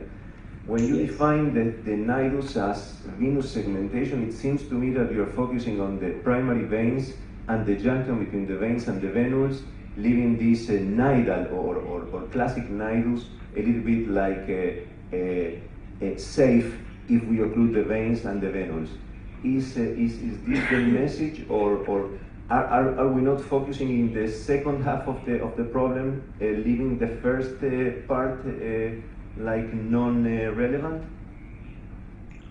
Or you are expecting to just do a complete back filling of the vein, venules, arterioles, and proximal junction with the arteries? Because again, it looks like the venous approach leaves me with the idea that we are missing the arteriolar part of the nidus that in fact exists. Yeah. Definitely. In fact, that's a very good comment and very good point, which is the same thing then, how far should we go through the veins? And that's certainly a very difficult thing. However, if you compare, if the same patient, and I've been doing this quite often, you put a catheter in the artery, a catheter in the vein, you're in another situation, you're in the frontal brain, you can do arterial and you can do venous. So if you can do both, you realize that the ability to diffuse within the AVM, which means diffuse within the venous segmentation and get all of it, without trying to define what is artery, microvein, but just the ability to cure the disease or not to cure it is far higher if you're in the vein than if you're in the artery.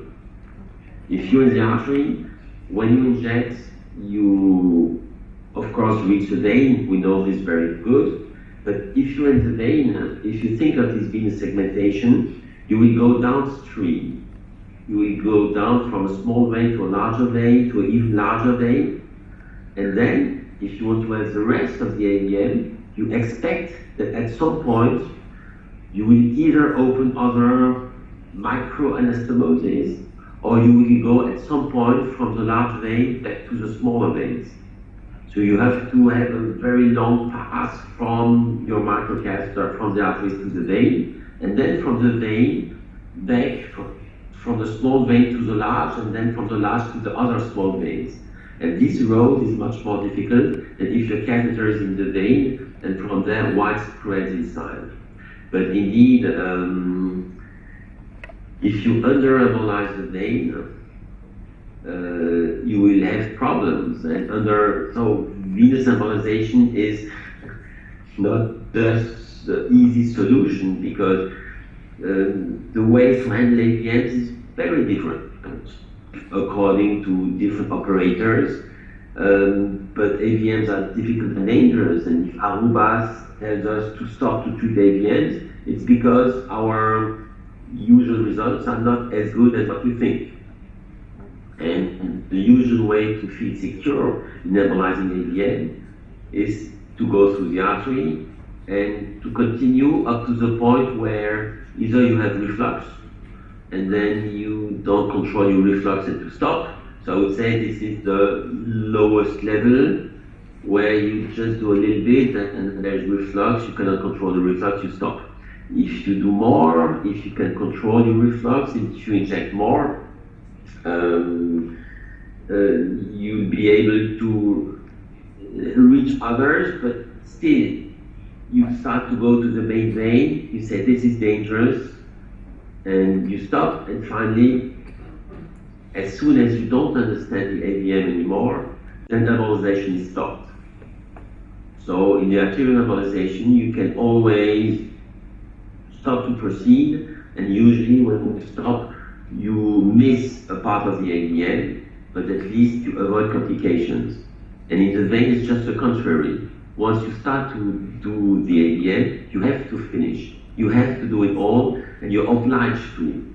And this is completely irreversible, and this is scary. Different from the artery, but of course the junction has to be reached. I believe that through the vein you can reach that better, but you need to go from the vein to the distal arteries, and the way to recognize that you're in the arteries, because your flow gets pulsatile. You see that what you inject becomes not laminar, but becomes pulsatile, and this is usually the way that to make sure that you reach the artery. It does not mean that you reach them all, but at least by injecting from the vein, you destroy less brain than if you go through the arteries. Because through the artery, at some point you will reach the vein, but before you reach the vein, you will kill a lot of normal branches around. And the best way to know this is when you look at AVMs embolized and operated, and embolized by arterial. What do you see? You see a lot of onyx that remains inside the brain, which means all the normal arteries around have been killed by arterial embolization. And last argument, look what our masters of the past that initiated embolization, that have been using magic resistant acryl. I mean, it's a great invention to be able to go on for treatment of AVMs, but also we must say that the rate of cure of those AVMs using this technique was very low, and all the patients where partial treatment has been done, if you see those patients 5, 10, 20, 30, 40 years later, the AVM is the same. You see no difference, despite the fact that a couple of spots of focal arterial occlusion have been made. there's also an important point that, you know, Rene, as he says, it's not only doing transvenous. So he does in most of these cases extensive arterial injections to prepare for final transvenous shoot. And I think this is very important. I fully agree with you. It's because you know that we shouldn't give a wrong signal here. That's why I want to add this. You know, because you mentioned many times, but sometimes when you watch such a presentation, people may think that, you know, everything is being done with transvenous, but effective transarterial injections is very important. And also, we have you know, there are different ways to skin the cat. Again, when you control, if you can control the whole volume with arterial approach, you can also be very safe from the arterial side. But in most of these big AVMs, it's not possible to do it with only arterial. So it's all about flow control. You know, the more you control, the more you have a better job. You know, that's the signal, I believe. And to give support to what Saul just said, it would be a great mistake to believe that venous embolization should be done because arterial is difficult. I mean, arterial embolization is easier, difficult, but has to be done, and in addition, venous embolization. But venous must not be done because you've got an artery which is not so easy to access to. It's more what is the risk of occlusion of this artery. If you kill all lenticular striates in a deep AVM, the risk of the patient to be designified is very high. Then the only this can be occluded. The only question, Rene, in unruptured large AVMs that, you know, that we have also such patients that with progressive weakness and uncontrollable seizures, so we have to do embolization, endovascular treatment. After one stage, you know, we can do either with segmented, you know, stage transvenous or stage multiplaque arterial. In some of these cases, when you send them gamma knife, you know, for these residual nidus, we have a very good result too. You know, they come with occlusion. Because there are some cases that Rene showed, and I have similar cases also. You know, of course, you can continue with the final step from transvenous, but those remnants also very good for gamma knife. I don't know, so it's just a preference. So I agree, we don't need to treat them all, but it's good to see that we can treat AVMs and bring them to a cure. I think that as long as embolization is considered as a pure adjunct to surgery or to a gamma knife, the value of embolization is a completely different one, and if we can say, we can cure the problem. So I think that how much gamma knife and how much embolization is something to be defined on a different way, but if we can clear the problem, it's also a good advantage. Professor Chapeau? Yes, should we proceed? Yes, before you proceed, very short question. You start to use Siemens Icono, new Android suite with Siemens?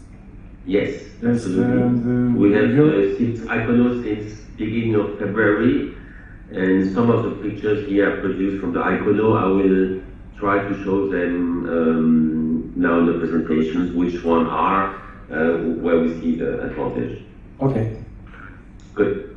So, some technical points. Back to the theory, the paradox in AVM is to occlude the vein, which induces hemorrhage, but on the other hand, it's mandatory to occlude the vein to obtain a cure, but in fact, this is not a paradox. It only means that occlusion of the vein implies to occlude all the shunts. So how to be sure to occlude all the shunts? This is the principle of combined embolization we just went through. The smaller the AVM, the less shunts to occlude, the safer the venous occlusion. So embolize a small AVM transvenous, I think it's very safe. But of course, as soon as the AVM becomes larger, it becomes more dangerous. Another paradox, the smaller the AVM, the smaller the vein, then the easier the retrograde injection. But the smaller the AVM and the smaller the vein, the more difficult the venous navigation. So you can never win on all aspects, and the fact it is smaller makes cure of the AVM more likely, but will make navigation a bit more difficult. And here, this is a typical also situation of a frontal AVM. You want to cure, you do your best, you do a lot, and you cannot cure. And if you go the artery, this is an artery that you cannot navigate. It's very difficult to get this. But if you look at the vein is an open invitation. If you disease vein, you have no other choice. You have to put a catheter inside and to finish the job. So primary AVM by transcatheter approach. And here are a couple of pictures produced on the iColo. Here is, she's 9-year-old. She ruptured her AVM in the mesencephalon in November. And surprisingly, I mean, she had an important hematoma, and she comes and she has nothing more.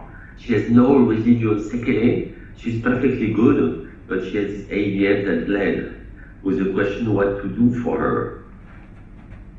And you're not really enthusiastic knowing that the patient is good, because you can harm a lot, but still here you may see this. Here's a percheron where you can go quite far away, and if you go to make sure that you won't have reflux, you pressure cook. Here are some coils, some hysteracryl, and from there we could reach a lot. And doing pure arterial, no ischemia, she was unchanged after that first embolization, and this is what remains. And the problem is now you have no residual artery. There's no way to go there, or very difficult. You don't want to force it, and you have the vein where you may see this artery, but from there, how much can you push here? You see a little bit of the vein. You can understand it at least, how the vein is. But all of those arteries are really poor and bad. But here you can understand the vein. And this vein reaches here, makes here a loop. This was a difficult loop. And then you go down to that venous aneurysm. And from there, back to the AVM, where here we're on the way. We're now inside. Then doing the second catheter inside, pressure cooking, injecting inside the AVM. But this venous step, I think, was only possible because we reduced enough the arteries and because we could treat her. After that first step, she did not get disease. Now received this treatment that was 3 months ago, 5 or 6 emails from the mother because she's got a slight tremor on her hand, and when she walks sometimes she has some movement on the leg, so she's very unhappy because she has problems. I don't know how we could have done differently. For a brainstem AVM, I still believe that we did not harm her too much, but you see, whatever you do, you may create issues. Now, from a technical point of view, the easiest way to go, and the most straightforward, is to go through the straight sinus. And then increasingly difficult, superior sagittal sinus is, you can go in cortical vein from the superior sagittal sinus. This vein is large enough, no way that you can navigate. The difficulty is that you've got a U-turn. And this U-turn makes the wire, when you gave a J curve, you need to get a very large J curve. The curves to give to wires are very different if you are in the vein from the arteries. You need to give much larger curves, and you push, and you see that you lose it. But if you add a balloon, you can, at some point, push it in. It's not as fast as on the pictures. You need usually, if you're lucky, it's 5 to 10 minutes. If you don't realize, I mean, the level of inflation of balloon, the position of balloon is something you need to work on, and it usually requires half an hour before you can get properly into your from there get to the rest, and then and more progressive reduction. Step 1, step 2. Oh yes, now I remember. And here you have only that vein, no good arterial access, something that goes up to cortex back, but which is not navigable. And if you look at the rotational, at the rotational angiogram, you see the course of the vein that reaches here the suprasagittal. So again, need to, for a balloon, to go backwards and to navigate down the vein up to reach the AVM. This is, we get here into the limit of what the catheters can do. The wires you can take here are only the smallest wires, otherwise you're too aggressive. So I usually have Shikai 8 or Hybrid 7. And Napolo becomes, is okay, but here the structures become rapidly a bit stiff. So you need to take a sonic, which goes also, but here we're really at the limit of what we can do. But again, thanks to the balloon, we could reach it, and what it is, it's a transvenous injection that goes to the AVM, and then that cures it.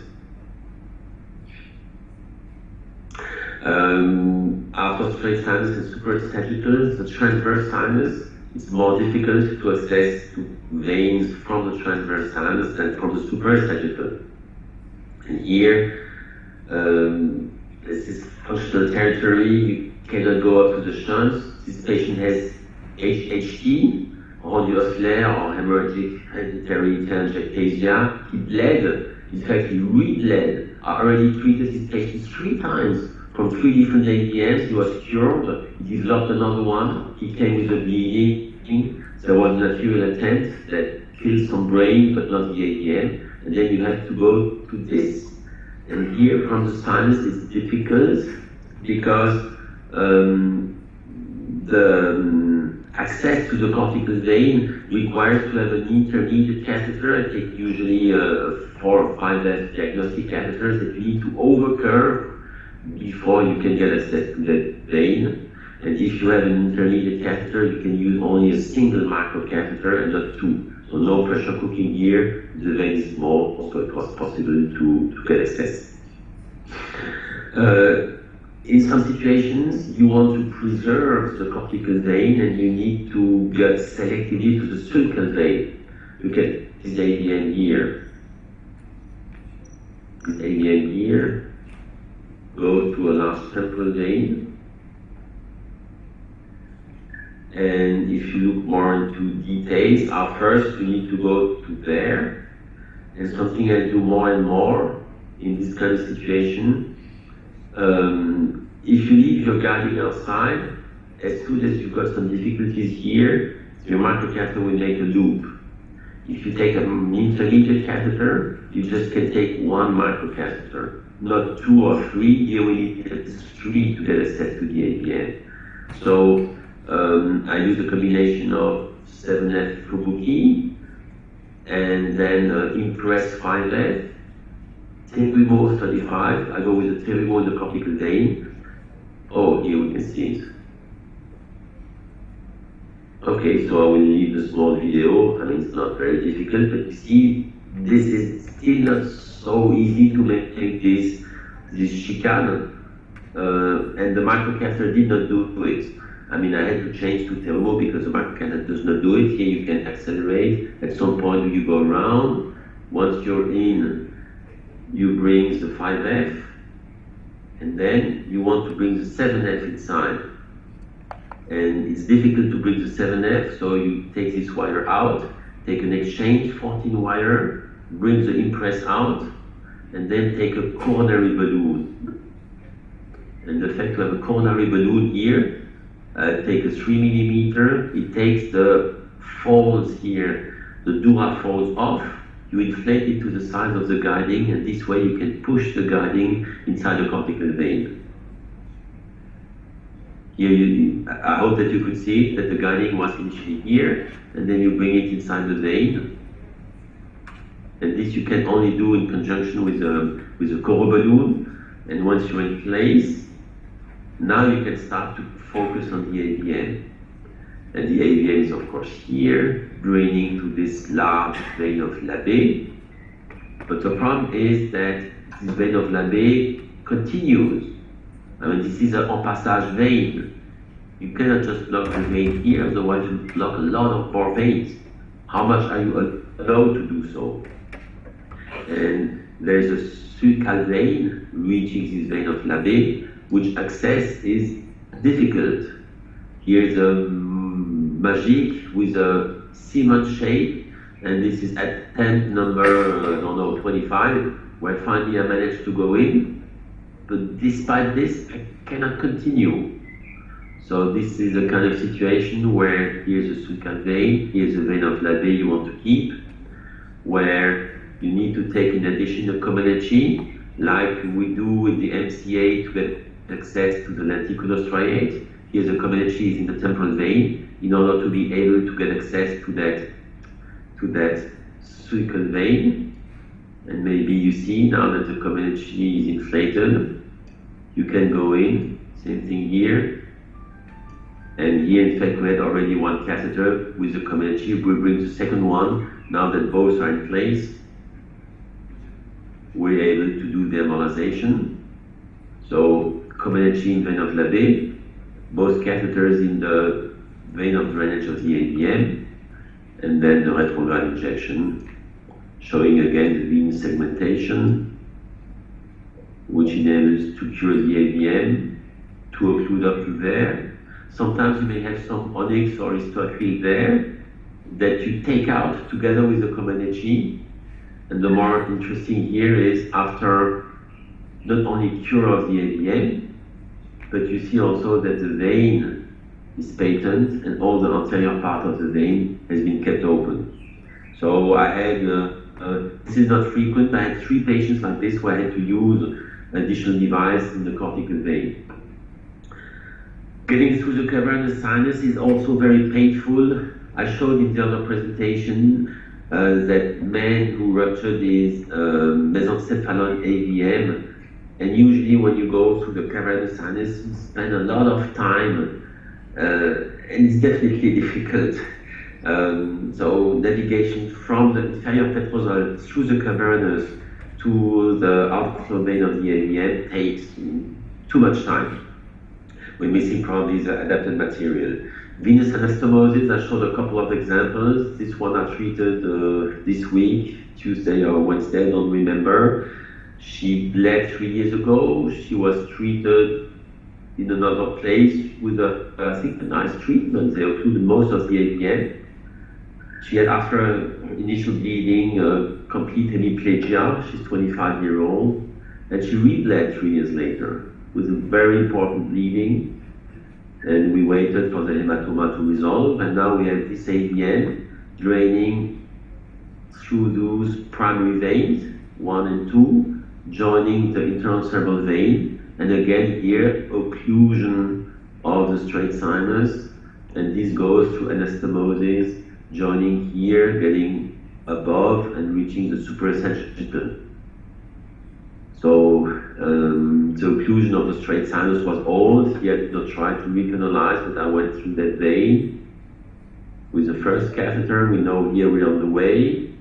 And then you join the internal cerebral vein. So this is part 1. And then you must find a projection where you see the isolatedly the primary veins. Here is one of the primary veins that is being treated. This is a plug of histoacryl. This is the squid 12 getting retrogradely. And you see after this first step, we leave one vein open, so there will be no complication. And then this is going to be the other one, but navigation here is tricky. Getting through occluded veins and sinuses, I have now 5 out of 6. I did one on Wednesday, but it was for dural fistula, but it's still recanalization of straight sinus. This is a medical student with deep ganglia AVM. She bled, and potentially she bled because she occluded her straight sinus. And if you have a little remnant here of the straight sinus, you see this little remnant, this is the way to say that the occlusion is probably not that old. You can go there, you can PTA, bring your 7F, usually a 7F Fubuki up there, and then you need to find a junction. And here to puncture the remaining cortical vein, the microcatheter, at least when I tried, did not do it, so I need to take a shapeable Terumo that you gave a quite strong curve, and then if you're in the right position on an AP and lateral, you can puncture the vein, and you get access to the vein, then to the AVM, occluding most of it. I left one single part alone. I believed I could go back, but I could not. She came back a couple of months later, and I could not treat this through the vein. I attempted, but finally that was possible to go here through, no way to go through the vein, through the arteries it was possible, and to inject transarterial glue to get the remaining veins, the remaining part, and to finish it. So it is to be considered. The first time you're very scary, and then finally you see that it's possible, it's to be considered. Technical management, I speak a lot of this, but I still gonna show very rapidly what a reverse pressure cooker is. Here it is temporal AVM, draining through the cavernous sinus. Again, this is a painful step to go through there because you don't see it properly, it takes time. But finally at some point, if you can reach to go through the vein, this is a loop with a fusiform part. You can go inside, and here we have 2 catheters in the arteries, 2 catheters in the veins, flow coils, then histoacryl, and then retrograde venous injection in the primary veins. Another primary vein opening here, another there. And here I was worried what to do with this. I tried to put a catheter and did not really go, and I stayed 1 or 2 hours to try to do this, and finally it disappeared. And you see here the advantage of getting again through the vein is there is no occlusion of, there is no ischemia. Oh, I have to finish rapidly. I see I'm on call, and I'm called, probably a thrombectomy on the way. Okay. So advantage of pressure cooker.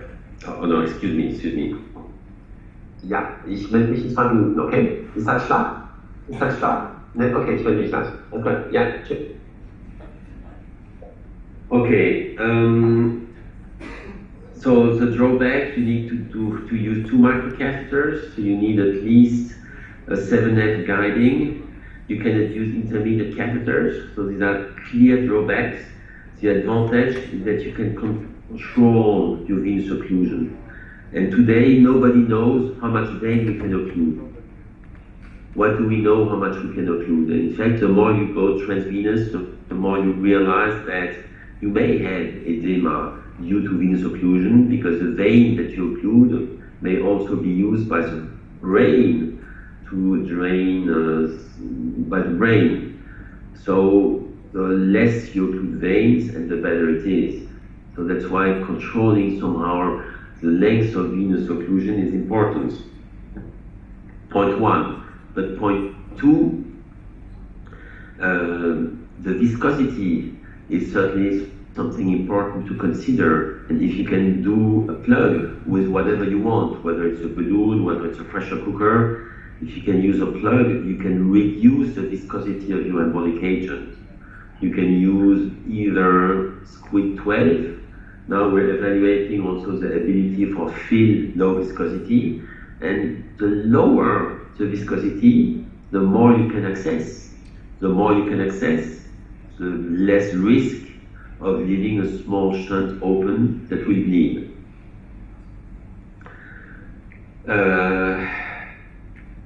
Some points on stage venous. I'm sorry, this one I just showed, so I just skipped rapidly. You saw it. I can show a couple of others. This one you've been seeing it. I forget it. Here, this cerebellar AVN. Of course, we start with the arteries because we don't understand anything here. So after 3 arterial embolizations, this is what remains. And now we can see quite well one vein and the second one. And in fact, if we look here, this vein is not unique. There are different veins converging to this one. So we go again transarterial. Through the transarterial, we get this vein, but in the meantime, we put a microcatheter in that one. So transvenous success. Here you see the bifurcation between the veins. One here, one there. And this is the third vein. So 1, 2, 3. Arterial access, embolization, occlusion of the cerebellar vein on the midline, but also transvenous occlusion through this vein. And in the end, the AVM seems occluded. It is not. We have one vein. So this is to answer also to the question of Susanna just before. Is it safe or not? For me, when I see this picture, it's the best way to be sure that this patient won't bleed. There is an outflow. There is not much shunt that remains. There's a little bit of outflow. I'm very happy if I see this picture, if I know that I will have to do another procedure, but at least there is no hemorrhagic risk because you leave a little door open. So patient comes back sometimes later, and then you go through this vein, or you go through the artery. You see, you have the choice here. You can either go through the vein, or if you go through the artery, you see the shunts. But what is this here? This is a lot of brain. And if you embolize through the artery, you may get this. You're not sure. You may get it. You may not. But you're sure that you're going to kill all this brain. And why killing the brain? If you go through the vein, if you occlude the shunts, look what remains after. If you make the arterial control, the shunts are not there anymore. You did not kill the brain here. So definitely, you induce much less arterial infarction by the artery than by the vein than by the artery. And here you see the AVN is secured. We controlled her recently, and indeed it's done. And here a couple of XXL AVNs, very large, bled several times, is not doing so fine. And after multiple arterial steps, this is the anterior and the posterior circulation. I treated it several times, but I wanted these veins aneurysms that bled several times to reduce, and it did not. So finally, I had to go through the vein. And when I went to this vein, I realized that there was not one vein, but two. One is here, here's the second one. So through this vein, it was possible to get all the medial path.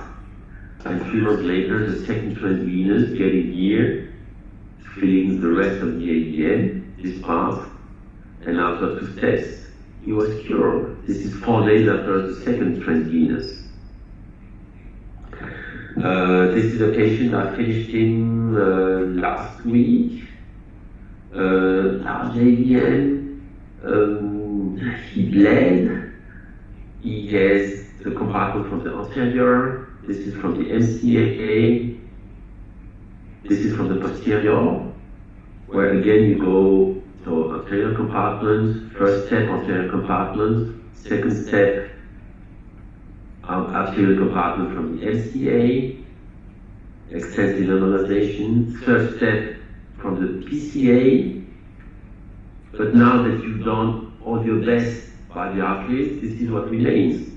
This has been occluded, but the AVN is not sure. Question, where are the shunts? And you see something here, I don't like those structures here, there in the white matter that dangerous. Here's something around the territory of the anterior and the veins. You have one vein posteriorly, one anteriorly, getting here, and the veins are the further accesses. So step number 4 goes to this vein around the temporal lobe, cross the midline, arrive to the D part, treat the D part. Here, this is a catheter in the artery. These are both catheters in the veins. And after occlusion of the D part, you have only this vein that remains. So he flew back, came again a couple of months later, where this was last week, getting to the vein here. And in retrograde injection, this is on the iconal, and curing the AVM. And here now I expect I really don't see anything left, either on the arterial or on the venous side. So the stage venous enables us to do what we could not do by the arteries. Or here I will show, I think, this last example of multiple venous approach. 42 years old, hematoma right thalamus 4 months ago. And he had this small AVM, where when you see this picture, you say, of course, we can go there by the vein and we're going to cure it. So again, we see mostly one vein. I don't really see another vein. And the more you look at it, the more you're inside, the more you look how the veins are. And here you realize that there could be something, a cerebral artery on the other side. But it's not so sure. So 2 magics in the main arterial feeders. And now we start to see more. And now we start to see one outflow vein getting on the other side, this one. And this here joins the internal cerebral vein. But the segment here is very short. So how can you occlude this without occluding the internal cerebral vein? It's an important vein, the internal cerebral vein. I mean, if you get here, if you want to reach this, how can you be sure that you are not going to kill all the internal cerebral veins? And if you do a venous injection, this is a venous injection through the guiding that was placed here in this cerebellar vein, you realize how the veno-venous junctions are. You see here that there is a lot of washout here, so the AVM must arrive at that point. You see another venous division because the veins are multiple. And if you look a fusion here of the artery and the venous phase, it's not an angiogram, it's a fusion of image between the arterial injection, where you see the AVM, and the venous injection from the guiding. And you realize that the AVM is, here is the venous network, and here's your AVM, a very small thing located at the junction between 2 veins. How can you be sure to do this without occluding all other veins? And the most important one is keeping this one alive. So the idea is then to go with a catheter to this vein here and to block that one. So, and I forgot to say, here's a very large DVA draining through this vein out. But we cannot occlude that vein, at least not at this point, otherwise we would put the DVA under pressure. So we did something that we did, I think, the first time together with Alberto, where we've been using a balloon in the internal cerebral vein to protect it temporarily, and to go with 2 catheters here in this vein to pressure cook, and to inject everything inside the AVM, but to keep this vein patent. So here are the coils, the tip of the catheter is there. We injected now the AVM, but you see that the AVM is cured, and the internal cerebral vein, by the venous injection, I did not show it, was patent, and we did not compromise this. So you can play in the arteries, but you can play in the veins too, especially if it's not too far away. Otherwise, navigation of the double lumen balloon in the vein of drainage of AVMs is not so easy. I'm not sure that the material is so much adapted for it. So today, some results, some very short results. I've been doing 229 transvenous embolizations. I had 11 hemorrhages, which is 4.8%. I can clearly say that if I do treatment outside my institution, my risk is higher because I don't know what, but maybe you want to do more than what you would have done usually. But the risk is not the same if you work in your own usual conditions or not. The rate of hemorrhage is, I would say, not higher than arterial. I would even say lower. And all of those hemorrhages are not dramas. Some hemorrhages have been seen which were some bleeding, but that was controlled. Instead, I would prefer to say 1% or 0.1%. It's still close to 5%, but in the last 50 patients, it dropped down from 5 point something. Some 1 or 2 years ago, I was closer to 6%, and now it came down to 4.8%. Definitely, the ischemic risk is lower if you go from venous than from arterial, especially if you want to go to the cure. If you have a lot of AVM occluded, you have a little rest, and you want to go to that rest, you need to embolize a lot to reach it. You're not sure that you're going to reach it, and when you over-embolize by arterial, you kill more brain. So my technical evolution, my first one I did in 2004 when I was in Limoges. So I think Limoges is very inspiring because Chambel also is very fond of venous approaches.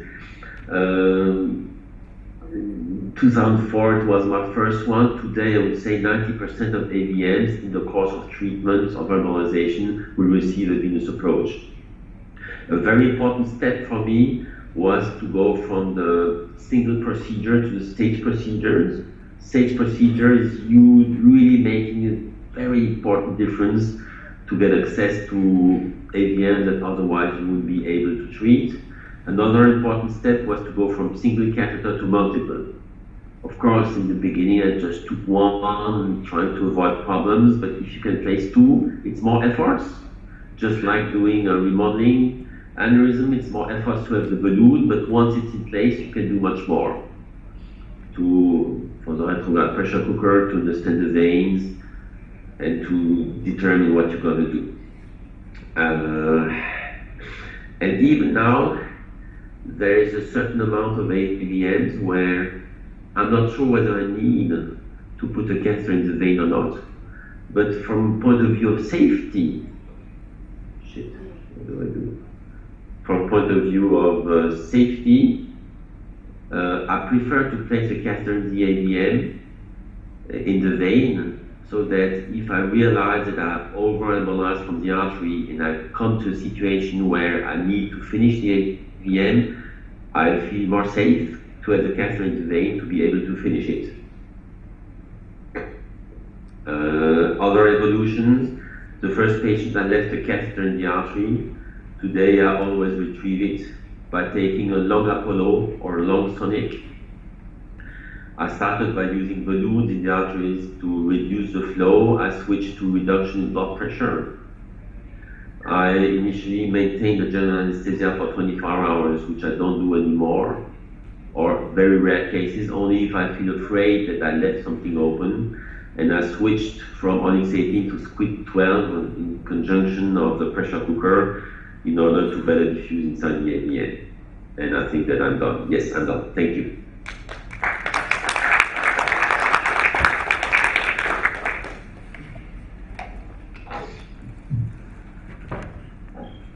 Thank you, René. Any questions, comments? Maybe you can switch the camera on again. Yes. Let's try.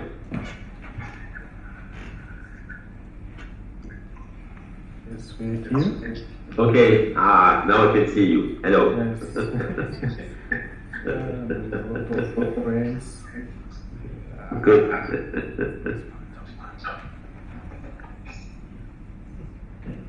Yes, thank you. Thank you for your time. And now we have complete lectures on transvenous approach from yesterday and today. 229 is a big number, and the only point stopped to continue transvenous is using monoplane machine.